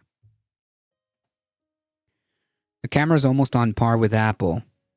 That's not bad. You can still win a race by being this conservative of a Democrat, especially in, a district like New York 16. And I think part of that is simply because people don't look at the details. They don't know. That's why you have Latimer blanketing the airwaves with $2 million a week, which I'll get to in a bit here. $2 million a week with AIPAC money. AIPAC blanketing the airwaves with attack ads against Jamal Bowman and support for Latimer. That is done to purposely put misinformation out there about Bowman and support Latimer, to get Latimer's name out there and ensure people vote for Latimer. The vast majority of voters are not going to know that Latimer said this, are not going to know how conservative Latimer is. But if there is enough, if his name gets out there enough with the amount of money that is backing him, then essentially that is the most important thing. In any race, especially a primary race, name recognition is the most important thing. And Latimer has that with just the level of support he has from groups like AIPAC, which is his largest donor by far. And it is such an issue here that Politico, which is a center-right publication, even they are willing to discuss the idea that this may be Republican meddling. Yeah, that's exactly what I thought. That's exactly my line of thinking. I mean, that's That's the only play you got if you're the Republican Party, is just to back or create a candidate that would still get your values through. Just slap a Democratic label on them, and that's it. And launch them in the primaries. We definitely need some reforms. No, never. They would never do that. And they have featured George Latimer in the piece that is just generally about AIPAC. But Latimer is taking so much cash from AIPAC that they figured we got to put him in the headline here, because it's like this guy is essentially a Republican, and like that Latimer would get any support from any Democrat, let alone a former Democratic candidate for president. Not necessarily the Republican Party as such, but the same conservative donors. Making the same, making the beeline for the same goals, yeah? And Hillary Clinton is wild. Now, we should say, wild in the... wild without any context. Absurd Not wild way. in the obvious context that, of course, big money and groups like AIPAC control a lot of the Democratic Party, just as they do with Republicans. And, of course, they completely control the GOP. At least there's a bit of a fight within the Democratic Party. But, so AIPAC launched in 2022. They launched their super PAC, United Democracy Project. And at the time, they came under fire for attacking Democrats while it endorsed more than 100 Republicans who voted to overturn the results of the 2020 presidential election. So again, Cool. to contextualize this, Hillary Clinton on the same side as election deniers. This is how deep her hatred runs for Jamal Bowman and other progressive candidates.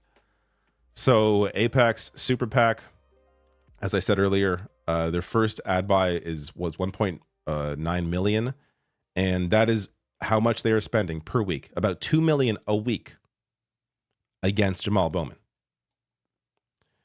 On top of all of that, Latimer's also failed to disclose his finances, which is incredible. Again, this goes to maybe why MAGA loves him, is much like Trump, not willing to be transparent.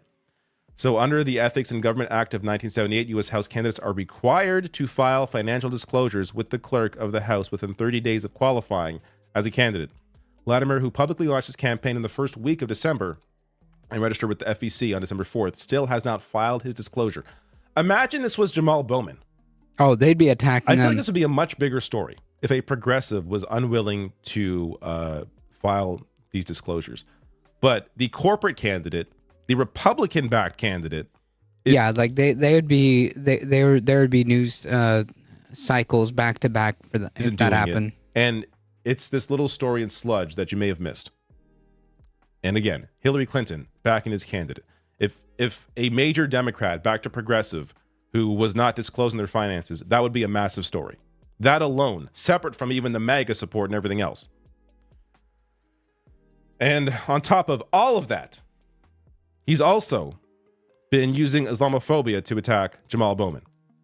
During one debate, he said Jamal Bowman's constituency was Dearborn, Michigan, which you may wonder, that's kind of a random city.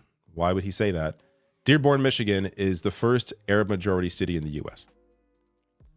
So because Wow. Jamal Bowman backs a ceasefire, which is really, let's be honest here, the bare minimum that politicians should be supporting. Because he backs a ceasefire, he's being attacked with Islamophobic remarks like this. Yikes. Which wasn't the first time, because back in February, Latimer did the same thing and was condemned by groups there. Essentially, Latimer was saying that Jamal Bowman, he's being backed by terrorists, and then wasn't able to verify or to give any examples of why that is. But essentially, you know, he's saying, oh, Jamal Bowman, he supports a ceasefire. He supports peace in the Middle East. He supports the humanity of Palestinians, backed by terrorists. And that was widely condemned, of course, at least by people that care about human rights. This, look, again, I don't want to make it out like this endorsement is surprising or shocking in any way. It's because it's not, if you know enough about Hillary Clinton and especially what she's been doing since 2016. But yeah, it completely tracks. It tracks. Been yelling about the two parties being different wings of the same bird for years. Misery acquaints a man with strange bedfellows, The Tempest. It is remarkable. It is worth discussing because it is important that people realize just how conservative Hillary Clinton is. She has given this image of being, this, at times she's attempted to give this image of being this progressive and in support of human rights and women's rights. And I also think it kind of highlights it's yet another example of the problems here with the Democratic Party. There's so much of her history is a lie, but even apart from that, ever since her loss in 2016, it's really gotten a lot worse. And at this point, if you're still, for some reason, paying attention to Hillary Clinton, or I should say, giving any weight to endorsements that Hillary Clinton makes, it's time to stop. Yeah, that's been.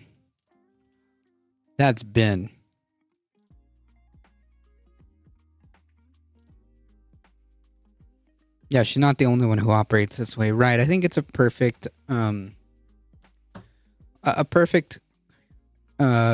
example of what the issues are here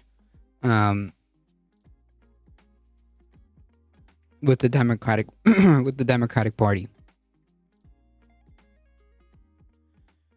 Okay, we got to zoom past some of these.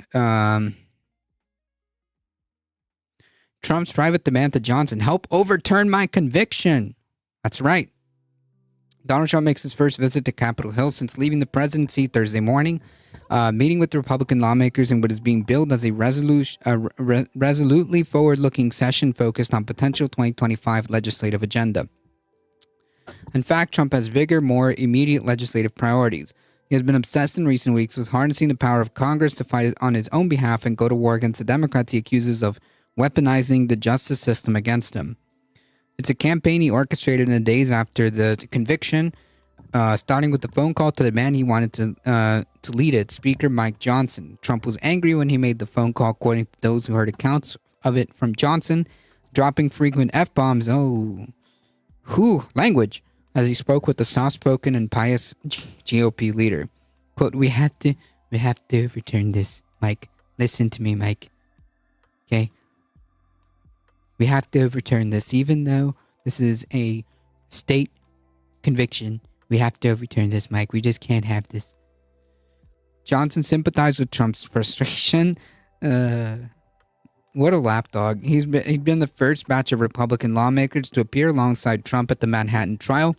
He'd been harping on Manhattan District Attorney Alvin Bragg's case and alleged broader use of the justice system since before he took the gavel.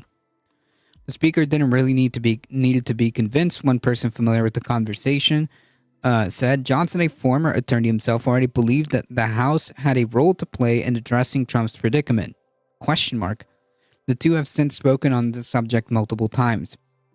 But the sympathy can only go so far. With a slim majority and skittish swing district members, Johnson is already finding it difficult to deliver for Trump. Republicans have all but abandoned their efforts to impeach President Biden as Trump wants.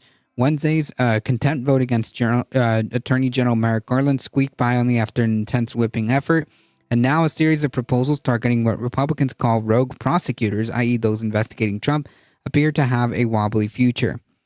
House GOP leaders, for instance, spent yesterday afternoon whipping a bill written by Representative Russell, a Republican from South Carolina, that would allow presidents charged at the state level to move those cases to federal court, effectively nullifying the power of officials like Bragg and Fani Willis. Oh, that's cool. Hey, that's super freaking hilarious. That the party that cries about states' rights is now proposing the idea of removing the state's prosecutorial powers and put it and consolidate it to the federal, which, nothing could possibly go wrong there. Talk about weaponizing the justice system, huh? Reminds me of Marty McFly's dad in Back to the Future, "You're my density." But that's not flattering to Johnson. Weird. Effectively nullifying the power of officials like Bragg and Fannie Willis, Trump's prosecutor in Fulton County, Georgia. The bill was filed in 2023 and reported by the Judiciary Committee in last September. Only now it's being readied for a possible floor action.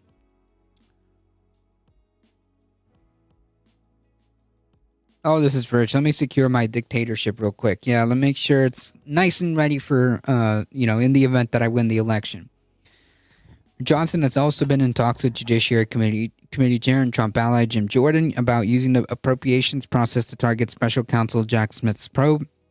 It's an apparent softening of his position. He said in a political interview last month that he found a similar idea by Representative Marjorie Taylor Greene unworkable, and now he's actually looking into it.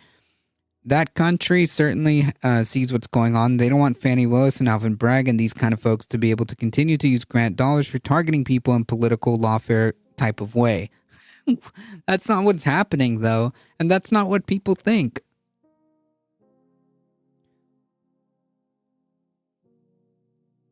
Go look at the actual, polls as to how people feel about the trial. Most people feel like the trial was fine. The outcome of the trial was fine and fair.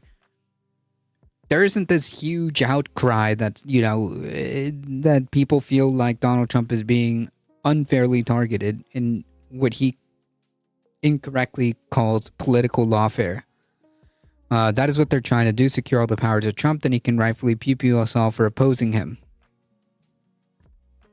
I mean, I'm sure that he would love to have that scenario come to life, but yeah.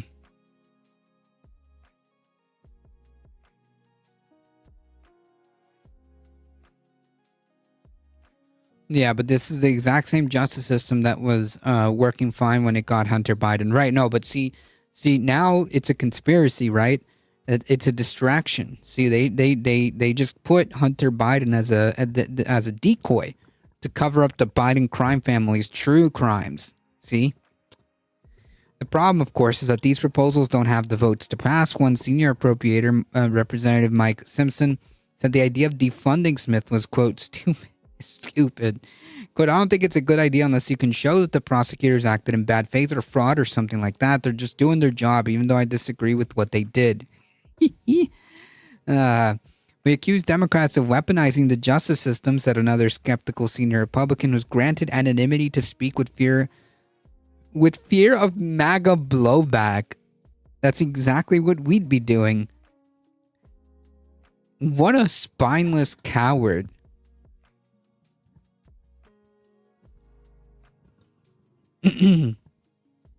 True.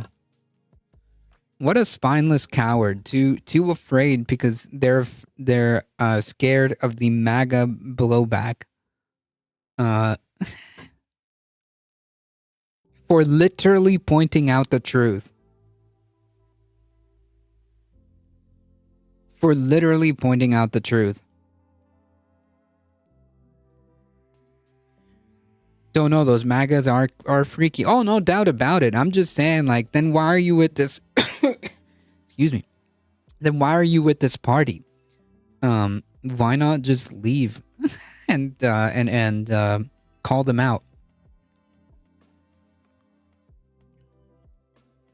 Johnson's leadership team isn't just giving up yet. Off the House floor yesterday, Fry, who said he's not spoken to Trump about his proposal, said there's an education effort underway inside the House GOP.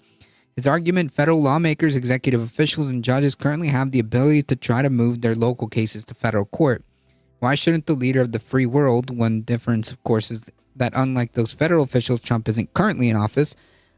Quote, in my experience so far, the more House members have heard about it, the more comfortable they are with it. It's not a unique concept. He still likes money, yeah, because he basically ruined the career of any he basically ruined the career of any GOP that opposed the MAGA party when he won the White House.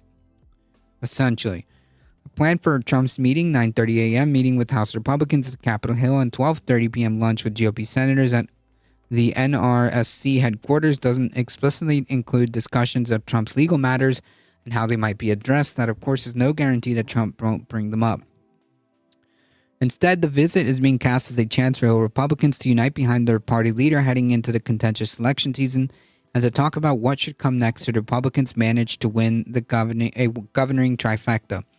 A person close with Trump said the former president will, one, express his desire to protect seniors by not allowing the cuts to Social Security and Medicare, reiterate his intention to crack down on the border, lay out a broad vision for economic policy, including cutting taxes, bringing down prices, and preview a U-turn on Biden's foreign policy priorities, whatever that means.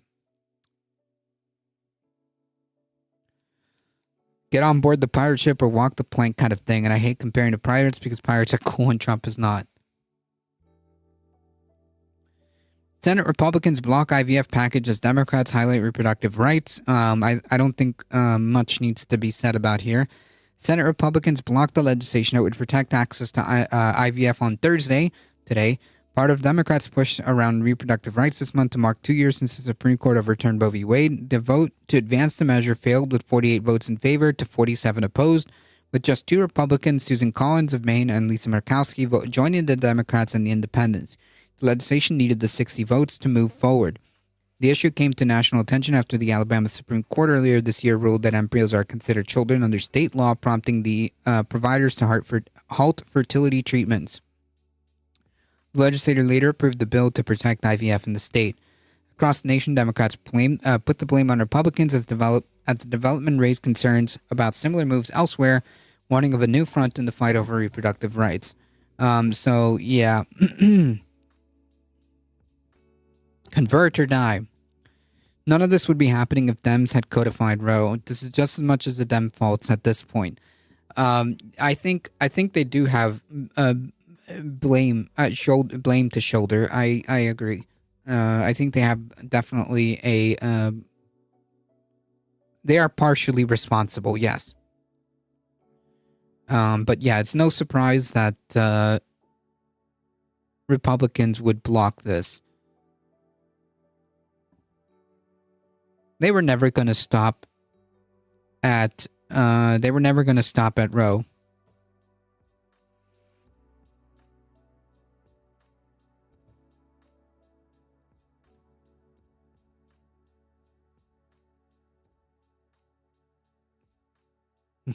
But our major talking point for the election.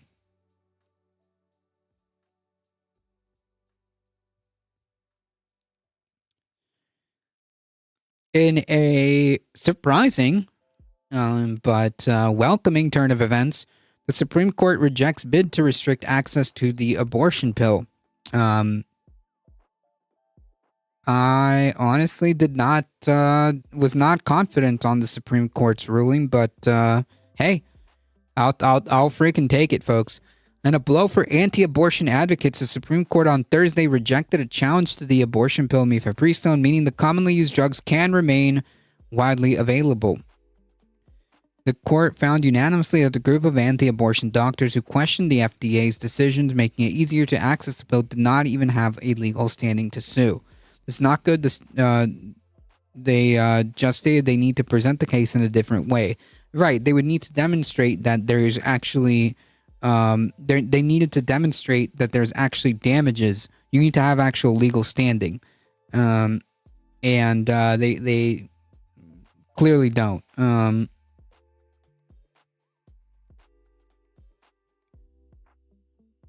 President Biden said in a statement that while the ruling means the pill can remain easily accessible, the fight for reproductive freedom continues in the aftermath of the Supreme Court's ruling that overturned Roe v. Wade.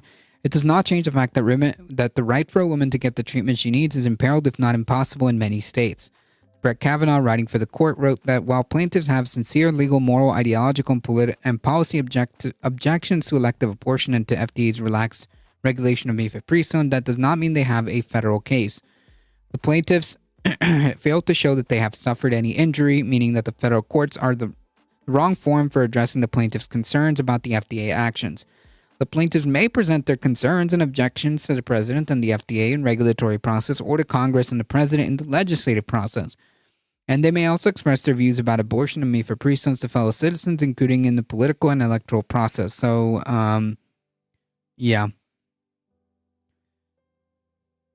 It pisses me off. I just had to use this drug because I have complications. I'm having complications adjusting to perimenopause. This drug is not just used for abortions. God, as a common person, see this as changing the law and not as returning the rule of law to the states. Because it wasn't up to the states. Why is this returning the rule of law to the states? That's not up to the states. The freedom for you to be for you to have self-determination and autonomy of your body is universal.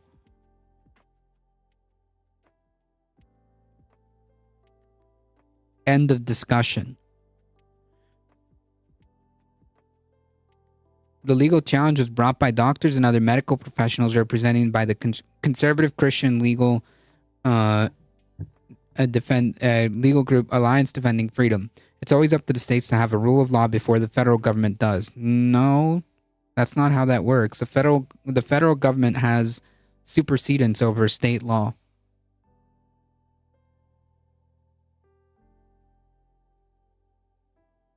The federal government will always be on top of the state law.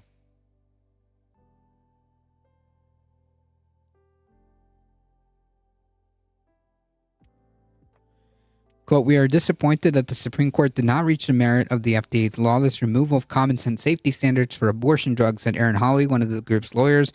She told reporters that she is hopeful underlying lawsuit can continue because 3 states, Idaho, Missouri, and Kansas, have brought their own claims and have different arguments for standing. That is the point I'm making. If federal law makes a decision, it is supreme over the state, thus taking the state out of the equation. The individual would much rather have the state control because the collective should not rule. I actually don't care. People's rights for bodily autonomy are universal, and it's up to the federal government to protect that. The states do not have the right to take away bodily autonomy from people. It is the federal government's job to protect that right to bodily autonomy. Period. When states limit access to life-saving drugs, it goes to federal court, and the federal government has the final say. Yep.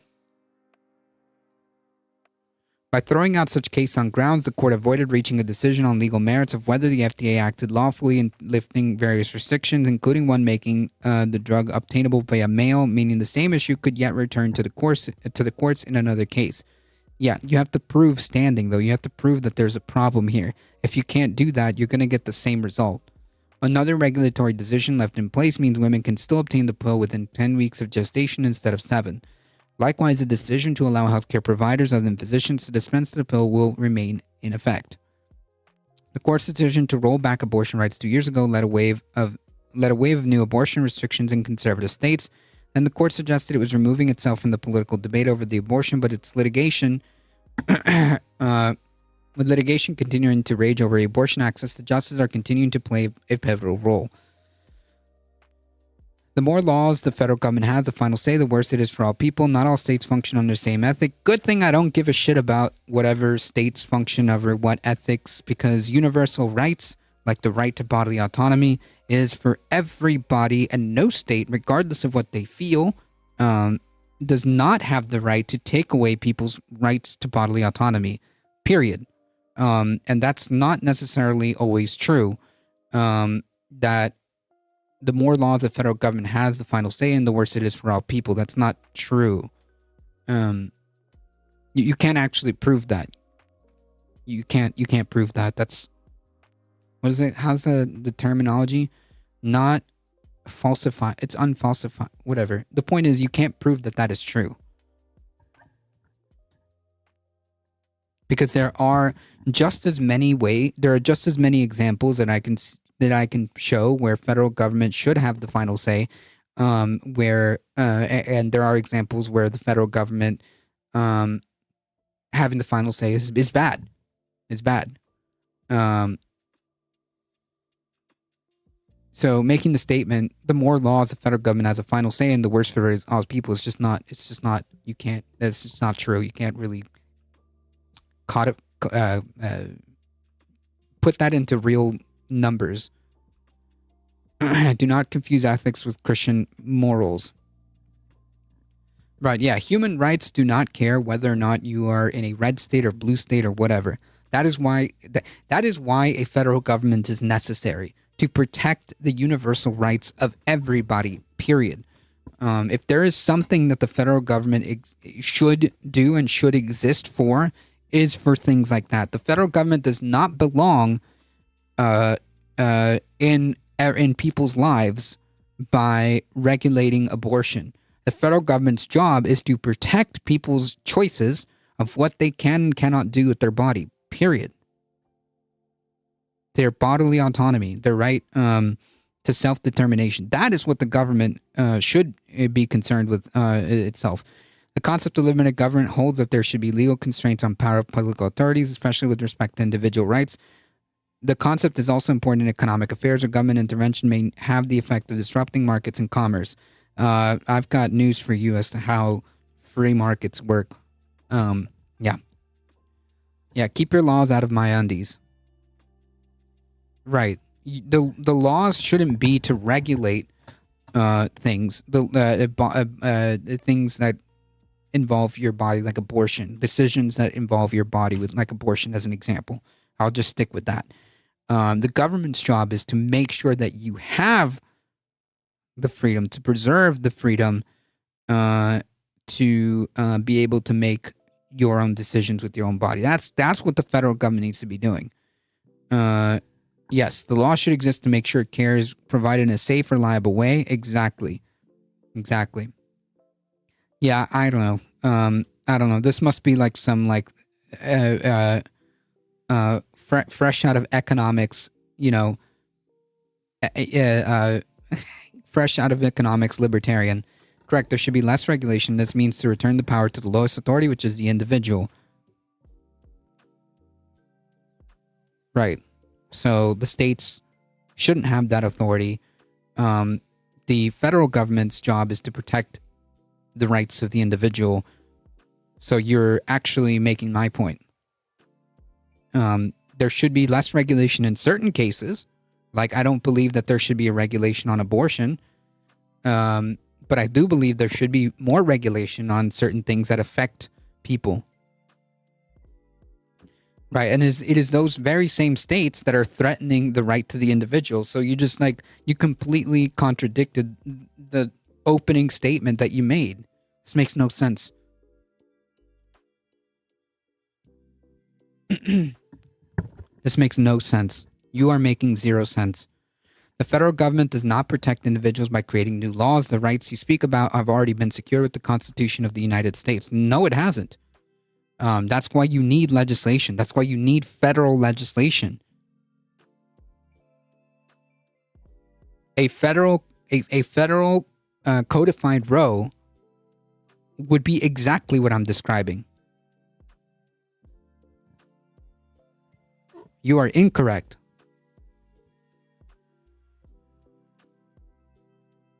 That's why we have a legislative body.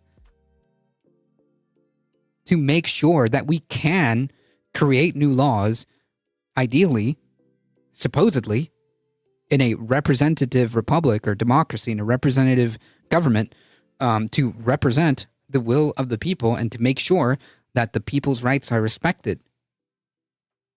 So yeah, you do need to codify certain things to make sure it is in paper, because no, as we literally just saw before our eyes, apparently the right to bodily autonomy is actually not protected or not secured enough with the Constitution of the United States. So yes, you do need federal legislation. That's why it exists. That's why we have a federal government. This makes no sense.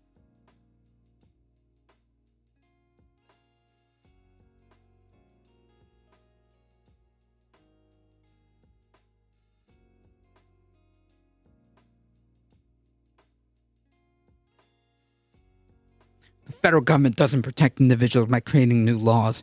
Yeah, like creating new legislation to make sure that there's no pollution, to create new legislation to make sure that the drugs that the companies sell you are within certain kind of standards. Yeah, dude, totalitarianism. Yeah, that's exactly what I'm asking for. Totalitarianism. True, man. To be 15 again, huh? To be 15. Man. Think of it this way. Vermont has secured the right to gender affirming and carry an abortion within its state of constitution.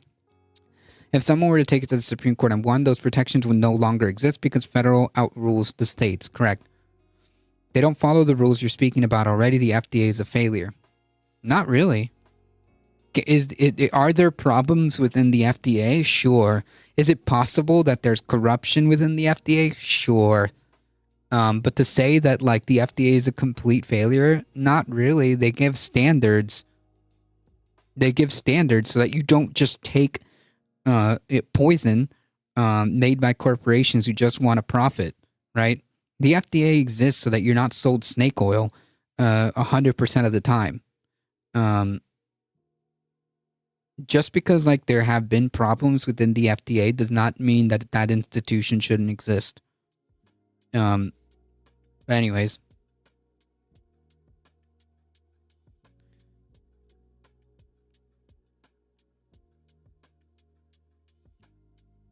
Other than being underfunded and gutted, yeah, and susceptible to possible corruption, sure. I can agree with that.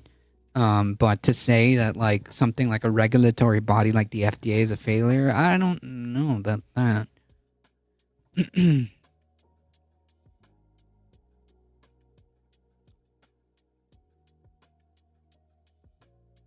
This is literally like this is literally incredibly childish, an incredibly narrowed way of thinking. To be 15 again. Anyways, it's about to be 7:30 and I gotta get going, folks. Thank you all for stopping by. I appreciate it. Thank you all. Thank you to Hildebeest for the raid. I appreciate it. Folks, if you enjoyed your stay, thank you. And make sure you hit the follow button. In 1992, Congress passed the Prescription Drug User Free Act. Boiled down to the basic, the laws enabled the FDA to collect large user fees from pharmaceutical companies and device manufacturers seeking approval for new drug or medical device. Cool. I would like to point out the lack of regulations even places like EU block. As always, a pleasure. Thank you so much, Mayhem Hippie. Yeah, it is pretty childish. Yeah, you have like the logic of a 15-year-old.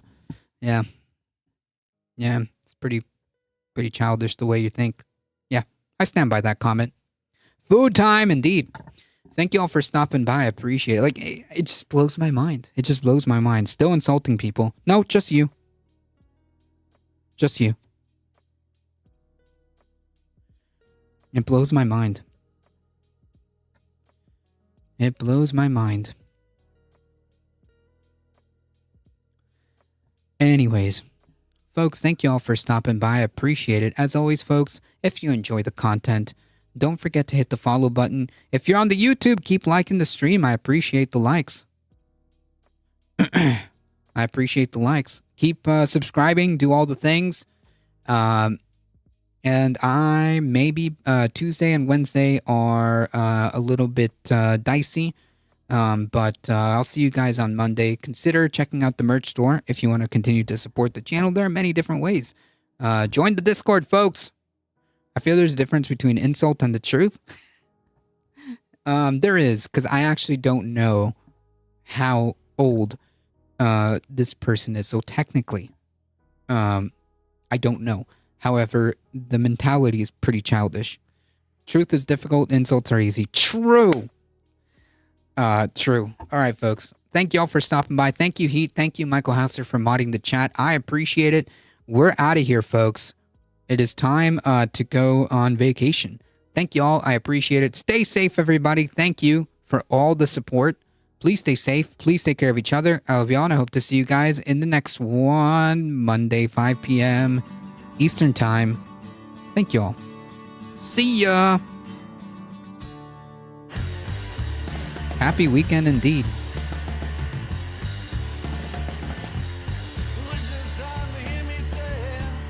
I really, really, really hate the way the raid option has become on Twitch. Give me 1 second, folks.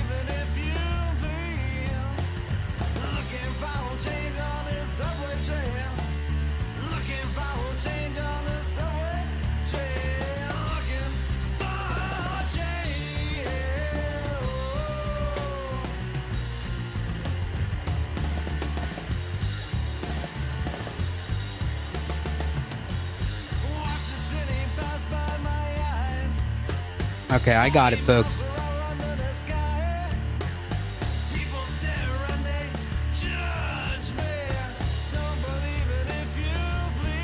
Stop by the Discord if you want to watch something. Yes. We're heading out in 5, 4, 3, 2, 1. This is not like it used to be where you could only do it via the command raid. Yeah, that's true. Bye-bye.